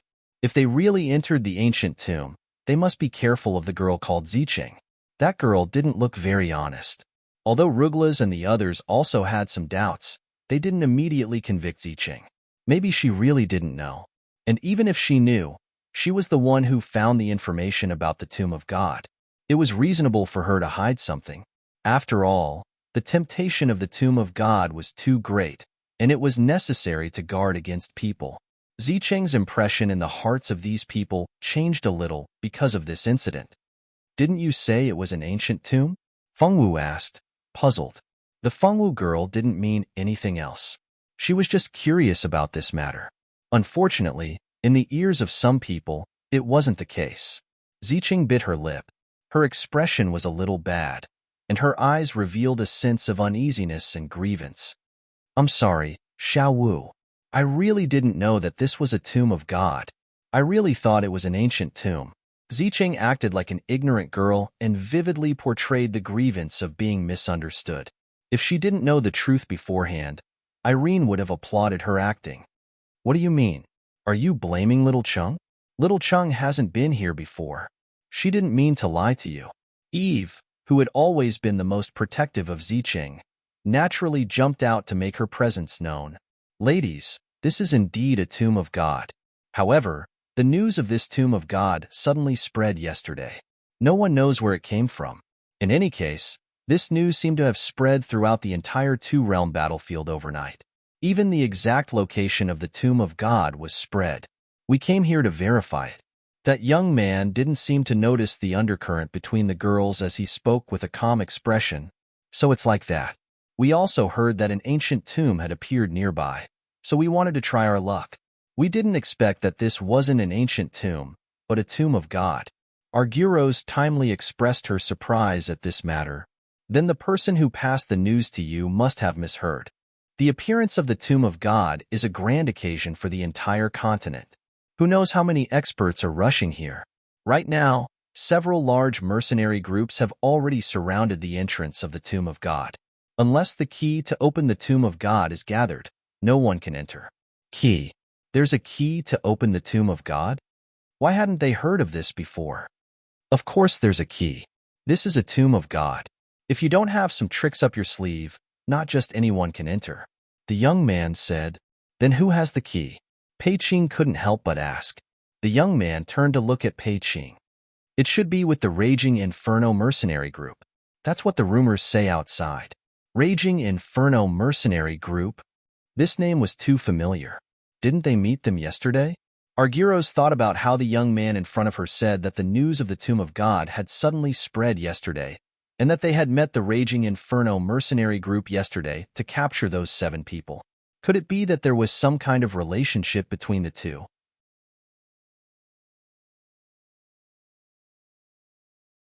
Chapter 134.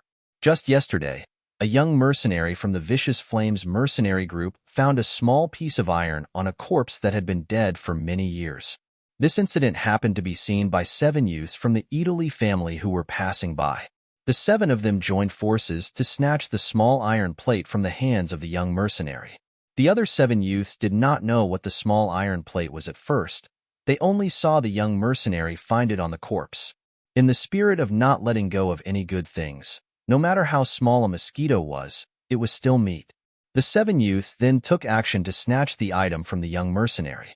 Originally, they wanted to kill him to silence him. After all, the Vicious Flames mercenary group was a large mercenary group with more than 300 people. It was not an unknown small force. Unfortunately, just as they were about to silence them, the people of the Blazing Fire mercenary group appeared. How could their own mercenary group be bullied? Naturally, the leader of the 3rd squad, Cohen, immediately led the mercenaries who were out for training to chase after them. On the way, they happened to meet Feng Wu and the others, and as a result, they dug their own graves. In fact, in the original work, Feng Wu and the others did not appear in that place. Because the 7 youths met the large team of the Italy family in time, naturally they were not caught by the Vicious Flames mercenary group. Unfortunately, in this life, because of Feng Wu and the others, the original script was changed. The small iron plate that should have fallen into the hands of the Italy family was snatched away by the Vicious Flames mercenary group. After the small iron plate was snatched away, the trajectory of history naturally changed. After getting the iron plate, the Italy family, who should have come to explore the tomb of the god of sin alone, lost the key to enter the tomb of the god of sin. When the Raging Inferno mercenary group first snatched back the small piece of iron, they didn't know the use of the small piece of iron at all. If they knew, they would definitely not care about the Italy family and would just beat them up and let them go. Most likely, they would have already killed them. If they killed them, the matter of the tomb of the god of sin would naturally not spread to the outside world. That's right, the ones who spread the news about the divine tomb were the members of the Italy family.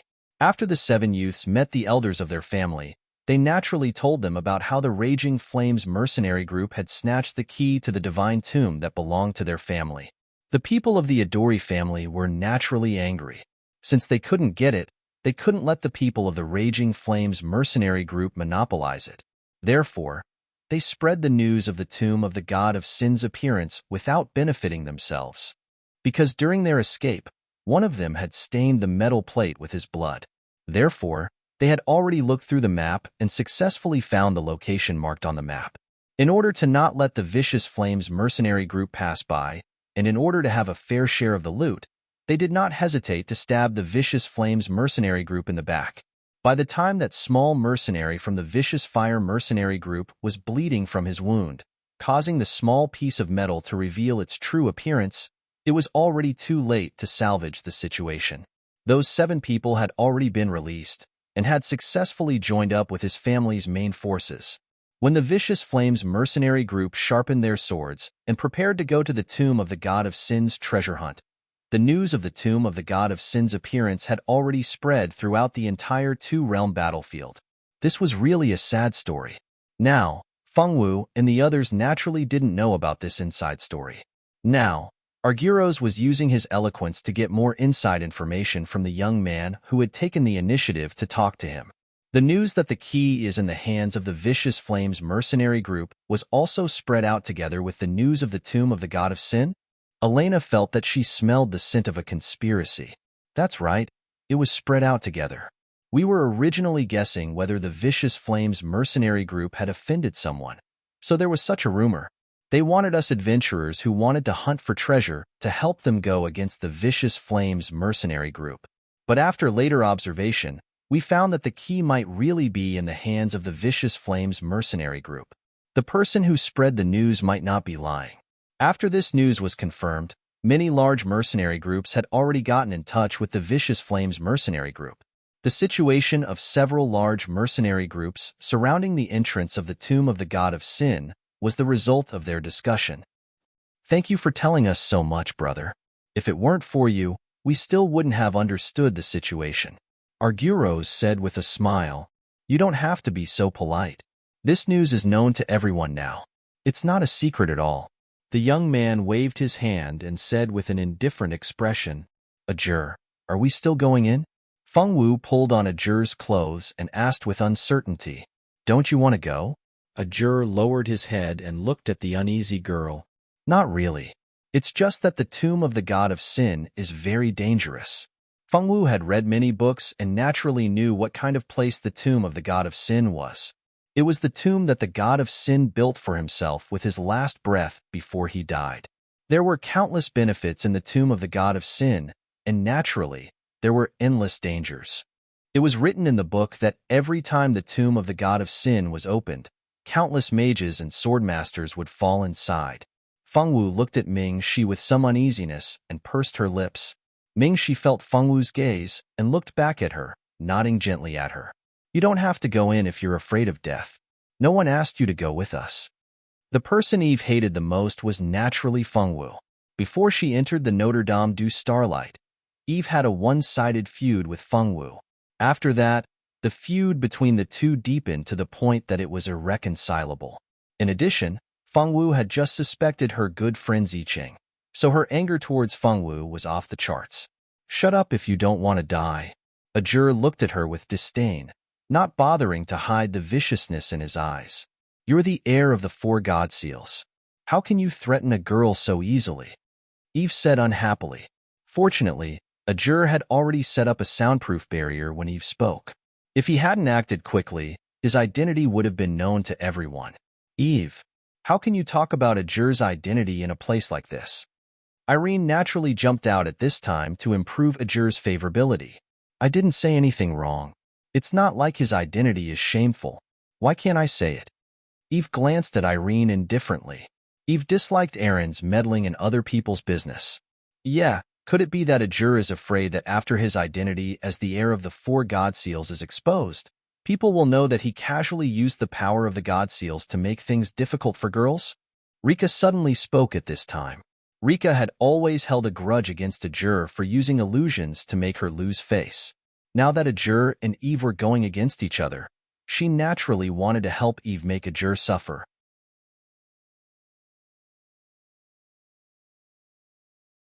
Chapter 135. When Zicheng saw that the 2 people beside him had joined forces to make things difficult for Ajur, he became a little anxious. Each of the successors of the 4 god seals would be a peerless expert in the future. To be honest, Zicheng did not want to offend the successors of the 4 god seals. He wanted to open his mouth to mediate the conflict between the 2 sides, but unfortunately, Ajur did not want to wait for others to mediate. Haven't you been taught a lesson enough? Do you want to do it again? Ajur's voice seemed to come from hell, full of malice. You. Rika was so angry that her breasts were constantly heaving up and down. Unfortunately, none of the men present were in the mood to enjoy this beautiful scene. Rika never dreamed that in front of so many people, Ajur would dare to threaten her like this. However, after suffering a loss in Ajur's hands, she deeply understood how crazy this man in front of her could be. She believed that he would definitely do something like running around naked in front of so many people. Don't quarrel anymore. Rika, Eve, the situation is already chaotic enough. We can't have internal strife. Zicheng pulled one in each hand and took the 2 girls away from Ajur's side. He made up his mind to keep an eye on them and not let them continue to mess around like this. When the 2 girls were pulled away, Elena and Ruglas, who were planning to mediate, naturally did not have the opportunity to appear. After Arguros and the young man who took the initiative to talk to them, they finally had a new understanding of the situation in the tomb of the god of sin. Look, the people of the Italy family have arrived. I didn't think that even the people of the Italy family would also come. Now the chances of getting the artifact are even smaller. Come on, you still want the artifact? I only want to find some magic books or spirit fruits in the tomb of the god of sin, and I will be satisfied. So many people have come, It seems that more people will come later. I don't know what the people of the Vicious Flames mercenary group are thinking. Why haven't they opened the tomb of the god of sin? When more people come, the situation will only become more chaotic. Yeah, why haven't they opened the tomb of the gods yet? The surrounding people were discussing animatedly. The tomb of the god of sin had not been opened for a long time, and they saw that there were constantly big forces coming over to take a share of the loot. They were so flustered that they felt as if they were being scratched by cats.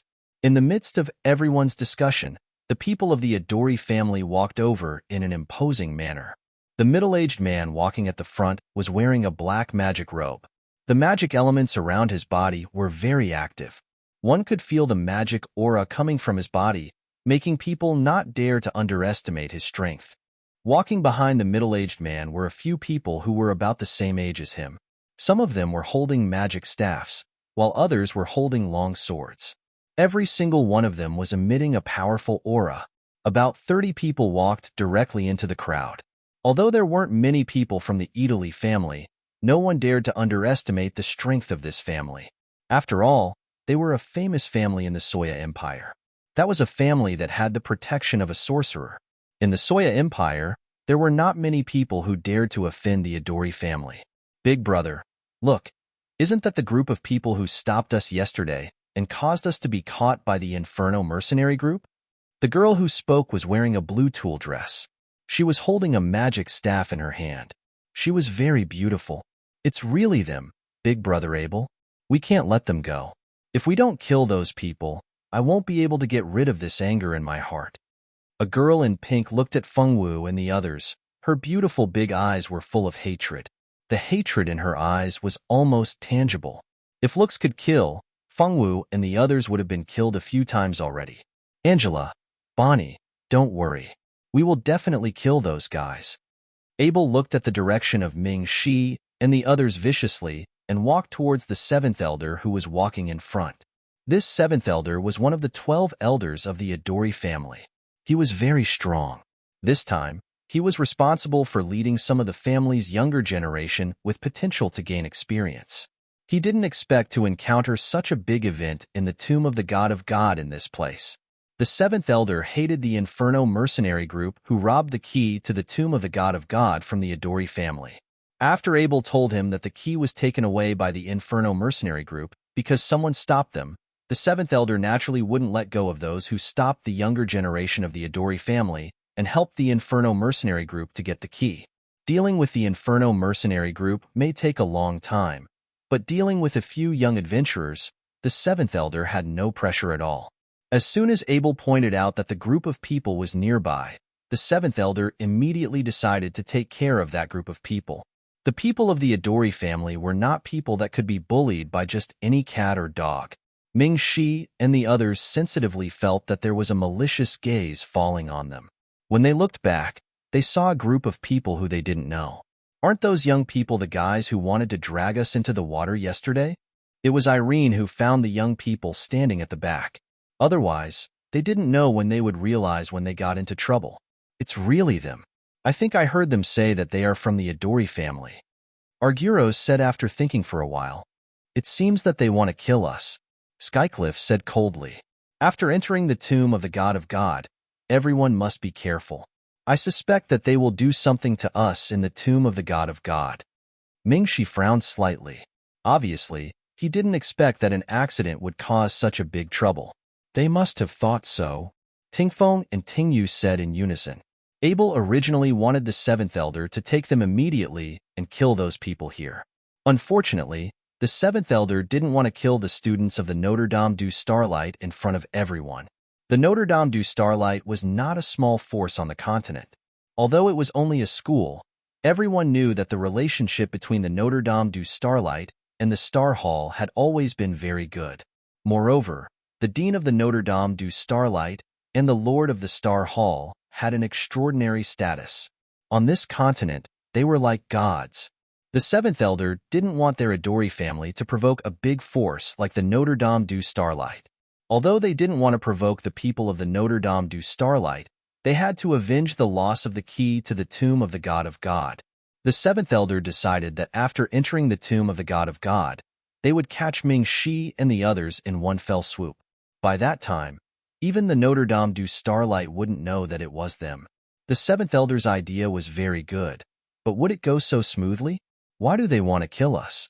Feng Wu didn't quite understand. They didn't know those people, so why would they want to kill them?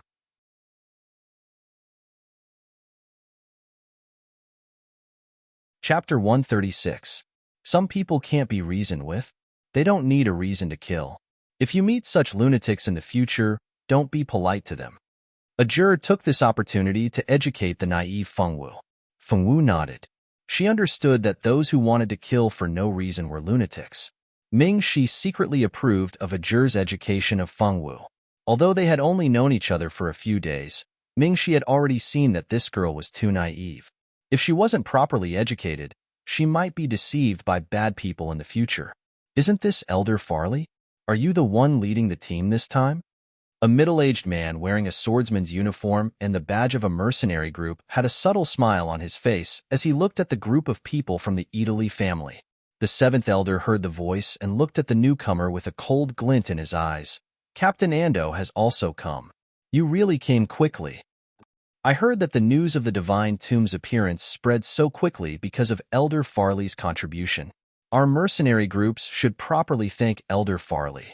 Ando, the captain of the 4th Squad of the Werewolf Mercenaries, smiled with incomparable sincerity.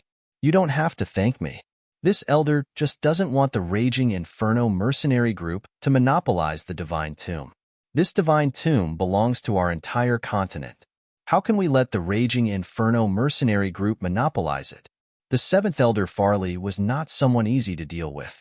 He was clearly being mocked by others, yet he could still smile so naturally. Ando secretly sneered. What a nice way to put it. Who doesn't know that you want to take advantage of the chaos? You want to use our forces to force the Raging Inferno mercenary group to open the Divine Tomb and let us explore together. Then your Italy family can take advantage of the chaos, right? Humph. If it wasn't for our Italy family, how could your mercenary groups know about the existence of the Divine Tomb? Ungrateful things.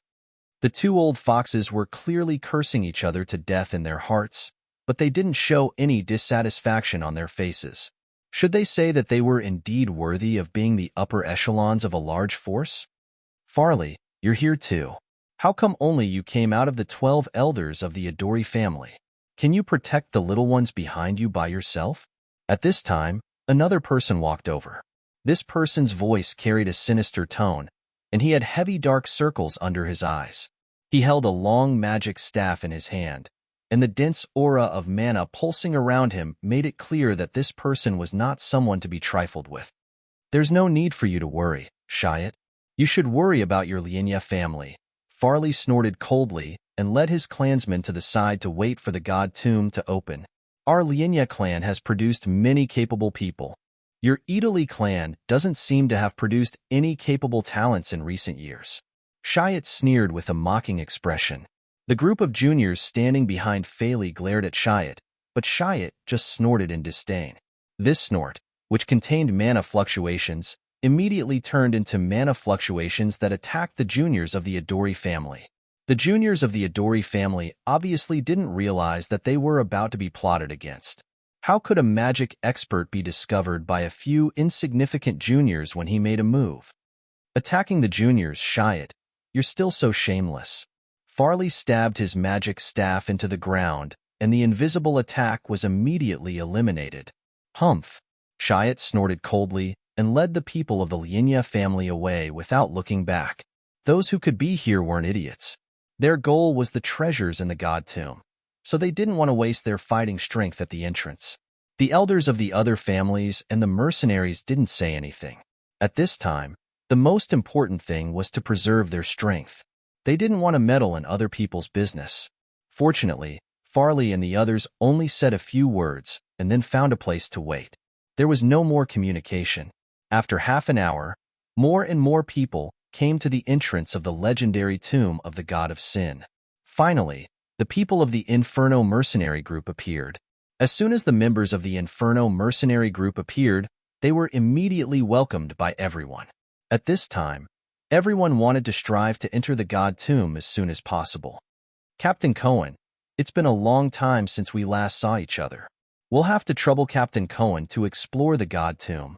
Yes, Captain Cohen was able to obtain the key to the God Tomb. His luck is really heaven-defying. We are really envious. Brother Cohen, after entering the God Tomb, don't forget to take care of our Wild Lion mercenary group. We aren't as familiar with the terrain of the God Tomb as Brother Cohen. The captains of these large mercenary groups and the elders of the major families all gathered around in an instant. They were all talking to each other. In short, they expressed one thing. It was almost time to open the tomb of the God of Sin, and if there was a map of the tomb of the God of Sin, they should share it. When Cohen heard this, he wanted to send these guys flying with a kick. What the hell was this?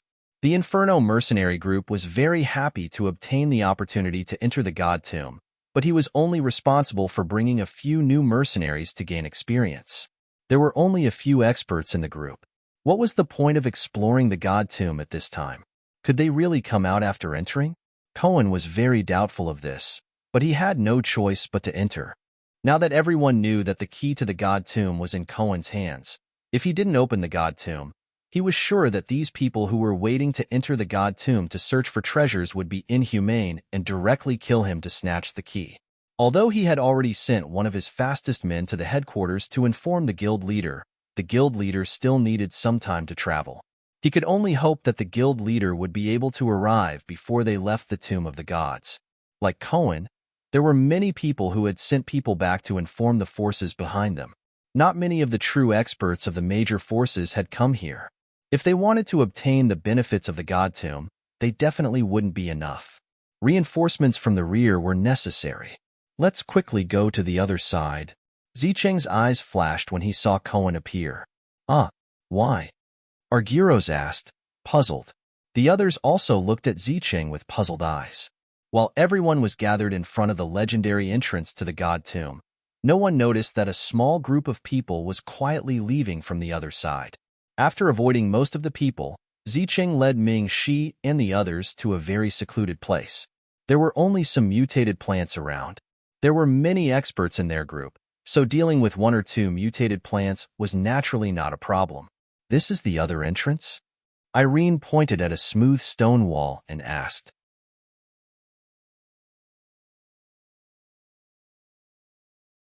Chapter 137. That's right, this is the place. I obtained 2 maps from the metal piece, and both maps recorded 2 different entrances. That entrance is relatively safe, but this entrance is a random teleportation entrance. If we enter from here, we will be randomly teleported to a certain place. It's possible that we will be teleported to a dangerous place.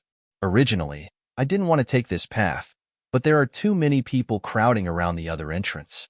Moreover, the people from the Adori family obviously have ill intentions towards us. It's too dangerous to take the same path as them, so I thought that we might as well take this path and try it. Zicheng indeed didn't want to take this path at first. She wanted to take the safer path, but it was a pity that there were too many people taking the safe path. If they found something good and started fighting, with so many people fighting together, it would be very disadvantageous for them since they had too few people on their side. In that case, it would be better to take the more random path and take a gamble. Junior Zicheng has a point. If we were to squeeze into the same path with so many people, even the safest path would become unsafe. It's better to try the other path. Elena had always had an adventurous temperament. She didn't care about random teleportation at all. All right, we'll go in from this entrance. After entering, you guys must be extra careful. The Tomb of the God of Sin is a very dangerous place.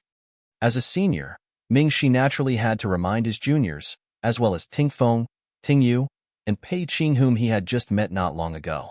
Although the 3 of them didn't have any relationship with them, they had been together for a long time and could be considered friends. After being reminded, the few of them naturally nodded obediently. Feng Wu looked at Ming Shi obediently, her eyes sparkling. Ming Shi ignored her fervent gaze. He was now used to being molested by Feng Wu's gaze from time to time. Suddenly, there was a tremor between heaven and earth. Ming Shi and the others immediately guessed that Cohen had opened another entrance to the Tomb of the God of Sin.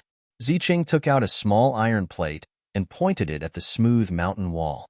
When the iron plate was pointed at the mountain wall, it suddenly emitted a white light.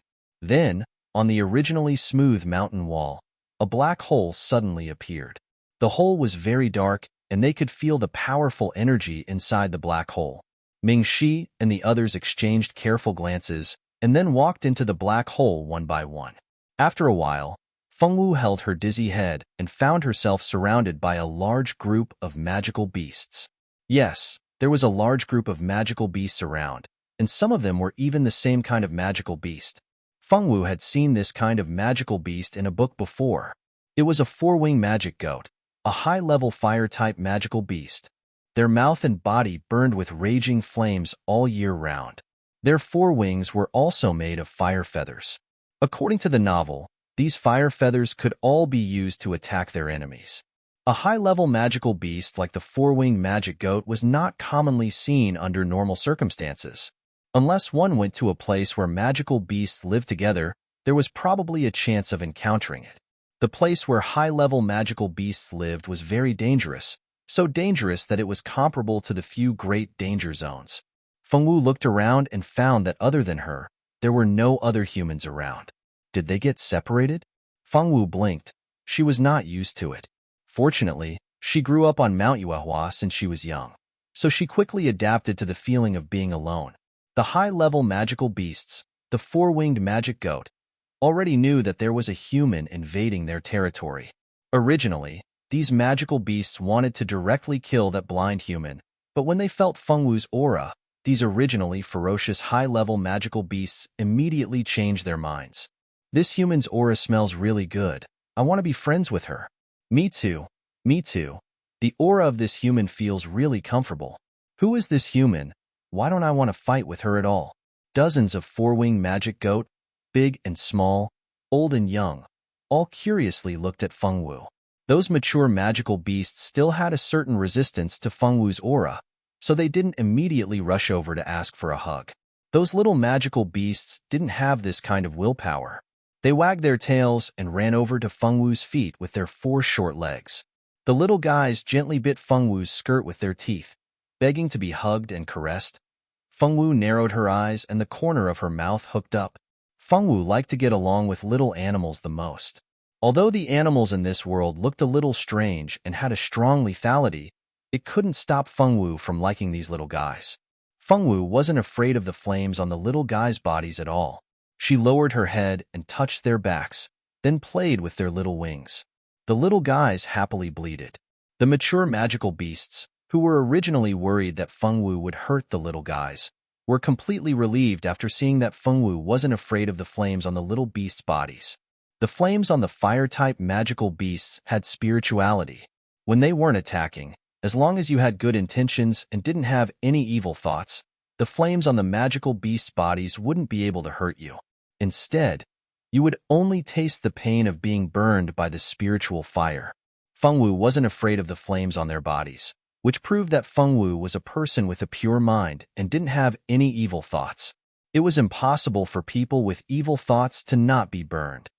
Even if the strength of the little beasts was still very low, it was impossible for the flames on their bodies to be completely ineffective against humans. Fengwu's friendliness to the little beasts, as well as the fact that she wasn't afraid of the spiritual fire on their bodies, quickly won the favor of the magical beasts. After discovering that Fengwu could actually understand their words, the magical beasts were even happier. They welcomed Fengwu into the cave where they lived and took out their favorite spiritual fruits to entertain Fengwu. Fengwu held a high-grade spiritual fruit that could strengthen one's body and ate it in small bites. She didn't think that this spiritual fruit was so precious to the outside world. To Fengwu, this was just a small gift from her new friends. Fengwu was eating the spiritual fruit here, but the others weren't so lucky. Ajur fell into a swamp and almost sank to death. Tingfeng and Tingyu were lucky enough to fall into a forest, but the forest was so big that they didn't know where they were at all. Pei Qing fell into the nest of a flying magical beast. Fortunately, the flying magical beast wasn't at home, so Pei Qing directly ran away. Eve and Elena fell together, and both of them fell into a pool. If it wasn't for Elena's quick reaction, the two of them would have become food for the magical beasts. Skycliff's ice attribute might be too strong, so he actually fell into an ice source, surrounded by ice and snow. Fortunately, he was a top master who had comprehended the ice sword intent, so he was very lucky to fall into a place surrounded by ice and snow.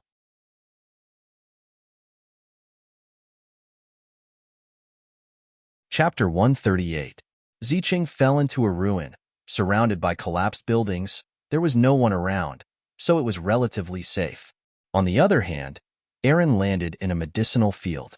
There were a lot of rare herbs that were hard to find in the outside world. Aaron's space absorbed a lot of these rare herbs. She was the luckiest among all of them. Rika, on the other hand, was lucky enough to fall together with Ruggrass. When the two of them fell, they actually fell into a snake nest. After a bitter battle, they managed to escape. Argyros was a bit unlucky. He fell into a desert, and from time to time, scorpions would come out of the sand and chase after him. As for Ming Shi, he directly appeared at the mouth of a volcano, and almost directly fell into the volcano and burned to death. His luck was relatively bad, because Ming Shi's group was randomly teleported, except for a few people who met together. Most of them were scattered. In this mysterious divine tomb, each of them began to embark on their own path of treasure hunting. Fengwu enjoyed a feast of spirit fruits under the warm hospitality of the four-winged demonic goats. The four-winged demonic goats were worthy of being natives of the divine tomb. They naturally knew where the spirit fruits grew. Fengwu ate and took. She was very happy. Xiaowu, you have to be careful. This divine tomb is very dangerous. Although there is a god's inheritance here, there are also fatal dangers. Our four-winged demonic goats have lived here for generations, but there are still many places that even we don't dare to go. In short, this place is very dangerous. You have to be careful. You can't just wander around, okay? A mother of a little demonic goat lovingly looked at Fengwu and worriedly warned her again and again. Yes, you have to be careful. We sense that a lot of humans have entered here. Humans are very bad. Xiaowu, don't easily trust others. Of course, Xiaowu is not bad. Xiaowu is a good person. A four-winged demonic goat girl who was about to reach adulthood said very cutely. The four-winged demonic goats liked Fengwu very much. They were very worried that Fengwu girl would lose her life in this place, so they told Fengwu all the safe places they knew. But this divine tomb was a small world created by the god's divine power. The place was really too big. Even if their clan lived here for generations, they didn't know much, at most the information about this grassland. Once they left this grassland, the four-winged demonic goat's eyes were also dark. They didn't know anything. Carrying the spirit fruits given to her by the kind magical beasts and waving goodbye to the cute four-winged demonic goat clan, Fengwu embarked on her journey alone. When a juror entered this divine tomb, he warned her not to be anxious if she accidentally got separated from everyone and explore by herself first. When she met her companions, she had to carefully protect herself. Other than the members of their expert team and the seniors of the Ming Shi team, she couldn't easily trust others, even if it was Ziqing and Irene. Fengwu didn't understand why she couldn't trust Ziqing and the others. Fortunately, Fengwu wasn't a curious person, so she didn't ask and just obediently listened. Walking alone on the grassland, the white clouds in the sky fluttered with the wind. The sun was very warm above her head, and from time to time, she could see some magical beasts passing by. Fengwu's body had a strong affinity. Even if it was a ferocious magical beast, as long as it was an intelligent creature, it definitely wouldn't have any malice towards Fengwu. Those with a bad temper would at most ignore her. In the direction of another entrance, the hundreds of people who entered the divine tomb were facing a difficult choice. Cohen, have you chosen which path to enter? A small captain of a large mercenary group walked in front of Cohen, wanting to inquire about some information. After the divine tomb opened, everyone entered the divine tomb. The space inside the divine tomb was extraordinarily large. As soon as they passed through the entrance, they entered a large hall. Aside from a few large doors, there was nothing else in the hall. Each of these doors was engraved with complicated patterns and looked very mysterious. Those who had not come out for the first time knew that behind each door, there must be a choice. If the choice was wrong, it was very likely that they wouldn't get anything and might even lose their lives. No one dared to be the first to choose which door to choose because the Inferno mercenary group was the first to get the key. Everyone wanted to know if the Inferno mercenary group had any inside information about these doors. How could Cohen not know why so many people were waiting here? After a wry smile, he said, "Everyone, you don't have to wait. We really don't know which door to choose. When we first got the map of the Divine Tomb and the Iron Key, we really didn't find anything else." The members of the Raging Inferno mercenary group wanted to curse more than once. What the hell was going on? The key was obviously discovered by their mercenary group first. It was okay that it was almost taken away, but it was not easy for them to snatch it back and let the whole world know about it. Now, their group was being closely monitored by other forces, afraid that they were hiding something. What could they hide? If there was really an internal map of the Divine Tomb, would they be standing here and scratching their heads? Most of them believed Cohen's words. After all, this was the tomb of the gods. It was already good enough that they could find the key and the map to the outside. If they wanted to get the map to the inside as well, they would be dreaming. Generally speaking, in a divine tomb like this, there would definitely be some inheritance left. There would also be many checkpoints to test the talent and luck of the inheritor. If even the map of the divine tomb appeared, how could they choose the inheritor? It wasn't that whoever got the map would automatically get the inheritance of a god. It was too easy, so easy that it was unbelievable.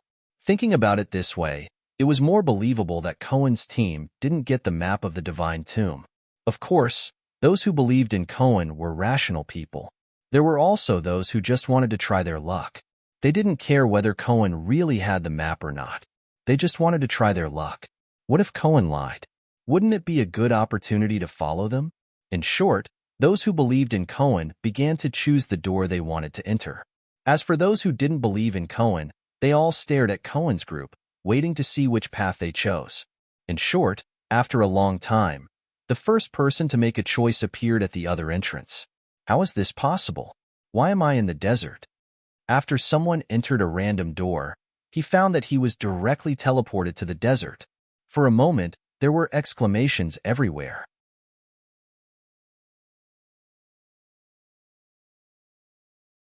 Chapter 139. This is a grassland? It really deserves to be called the Tomb of the Gods. It can actually form its own space. On a vast and boundless grassland. Wow, what is this place? It's so cold. It's really killing me. On an ice field covered in ice and snow. Why is there water everywhere? Oh my God. Are we going out to sea? On an endless ocean. It's so hot. It's a volcano. Oh my God. Near the crater of the volcano. Behind each door was a different world. Which world one would end up in was entirely up to luck. After everyone had chosen to enter a door, a voice filled with boundless majesty rang out in the sky. This voice seemed to come from the ninth heaven, with supreme majesty and power passed into everyone's ears. Congratulations to you adventurers. First of all, congratulations to you for finding this place. This is the last place where I, Caven, slept. I don't know how many tens of thousands of years I have been sleeping here. You are the first humans to enter this place. Tens of thousands of years ago, I was just an ordinary weak human like you. Later, after diligent practice, I finally broke through the void and successfully ascended to the divine realm, becoming an acquired god. I thought that after becoming a god, I would have eternal life. I didn't expect that the war between gods and devils would suddenly break out. Many of us gods fell here. I, Caven, was obsessed with practicing magic all my life. In my life, I didn't accept a disciple, nor did I leave my inheritance. This god didn't want my inheritance to be severed. Before I died, I used the last of my strength to build this temple. Whoever can pass this god's test will become my ultimate inheritor. There's really an inheritance. I really didn't expect it. I just wanted to try my luck. The inheritance is useless to us swordmasters. If I had known earlier, I wouldn't have come in. Are you stupid? Even if we swordmasters can't get this inheritance, there are many good things in this mysterious place. If we take some out, it will be enough for us to live comfortably for decades. That's reasonable. I thought too simply. Hearing the words of the god from Caven, the magicians were boiling. Although the swordmasters were disappointed, they didn't retreat. Instead, They were determined to find good things in the tomb of the gods. If they couldn't get the most important inheritance, they couldn't let go of other things. It seems that you are all ready. Now, the first test will begin. I believe everyone has seen the several doors in the hall, and you have made your choice. What I want to tell you now is that each door represents a small world. After you enter the small world, you will encounter all kinds of dangers. Pick up your weapons and get rid of the obstacles in front of you. Use your wisdom to find a way to leave the small world. The first 100 people to leave the small world will enter the second round of the test. Do your best, adventurers. I will be waiting for you at the second stage. That dignified and powerful voice finally sounded, and all the adventurers who entered this place were on high alert, wanting to be the first to pass the first test. In the depths of the underground where no one could see, a black shadow opened its blood-red eyes excitedly. Come to me quickly. After waiting for so many years, this day has finally come. Ha ha ha ha. The adventurers who were transported into the small world naturally didn't know that there was an unidentified monster waiting excitedly for their arrival in the depths of the underground. These people were all dazzled by the inheritance of the gods and the treasures from the tomb of the gods. No one could imagine what was waiting for them in front of them. Fengwu stared blankly at the sky. After a while, she blinked her sour eyes. Find the exit? Fengwu muttered to herself and continued to move forward. Fengwu was a polite girl. In this grassland, Fengwu made many magical beast friends. When she saw them, she would take the initiative to greet them. She would also share her spiritual fruits with her friends. Those magical beasts would not take advantage of Fengwu. They would always repay their friends with better spiritual fruits and rare spiritual herbs. Fengwu's journey could be said to be smooth sailing. She didn't encounter any danger. Like Fengwu, the adventurers who entered the grassland map were not so lucky. In the endless grassland, there were thousands of magical beasts living. Most of them lived in groups. If you killed one, you would attract a group. The adventurers who entered this map suffered heavy casualties. It didn't take long for the originally quiet grassland to be filled with the faint smell of blood. It carried the smell of blood that floated on the grassland. It drifted further and further away, becoming thicker and thicker. Drew was an 18-year-old youth. When he was young, he had also participated in the entrance examination of the Notre Dame du Starlight. In the end, he failed. Since then, he had been practicing swordsmanship at home with his father. His father was an ordinary adventurer with average strength, but he wasn't weak either. After so many years, Drew had also practiced swordsmanship with his father. Not long ago, Drew's father had accepted a mission to collect some rare spiritual herbs. In the end, he was injured by the poison of the guardian magical beast. Now, he could only rely on some medicine to sustain his life. It was said that in the two-realm battlefield, there was a magical spiritual fruit that could cure all poisons in the world. The price of this spiritual fruit was so high that Drew couldn't afford it even if he earned money for his whole life. In order to beg his father, Drew could only go to the two-realm battlefield personally, hoping to find the spiritual fruit he needed. After coming to the two-realm battlefield, Drew met a few young people who had also come to the two-realm battlefield to gain experience. Because everyone was about the same age, they hit it off immediately and knew to move together. A few days after entering the two-realm battlefield, news of the appearance of the Tomb of the God of Sin came. Drew didn't have much interest in the Tomb of the God of Sin. He knew that with his strength, entering such a dangerous place like the Tomb of the God of Sin, his chances of survival were not high. However, his companions wanted to go very much. They even persuaded him that it would be easier to find the spiritual fruit he wanted in the Tomb of the God of Sin.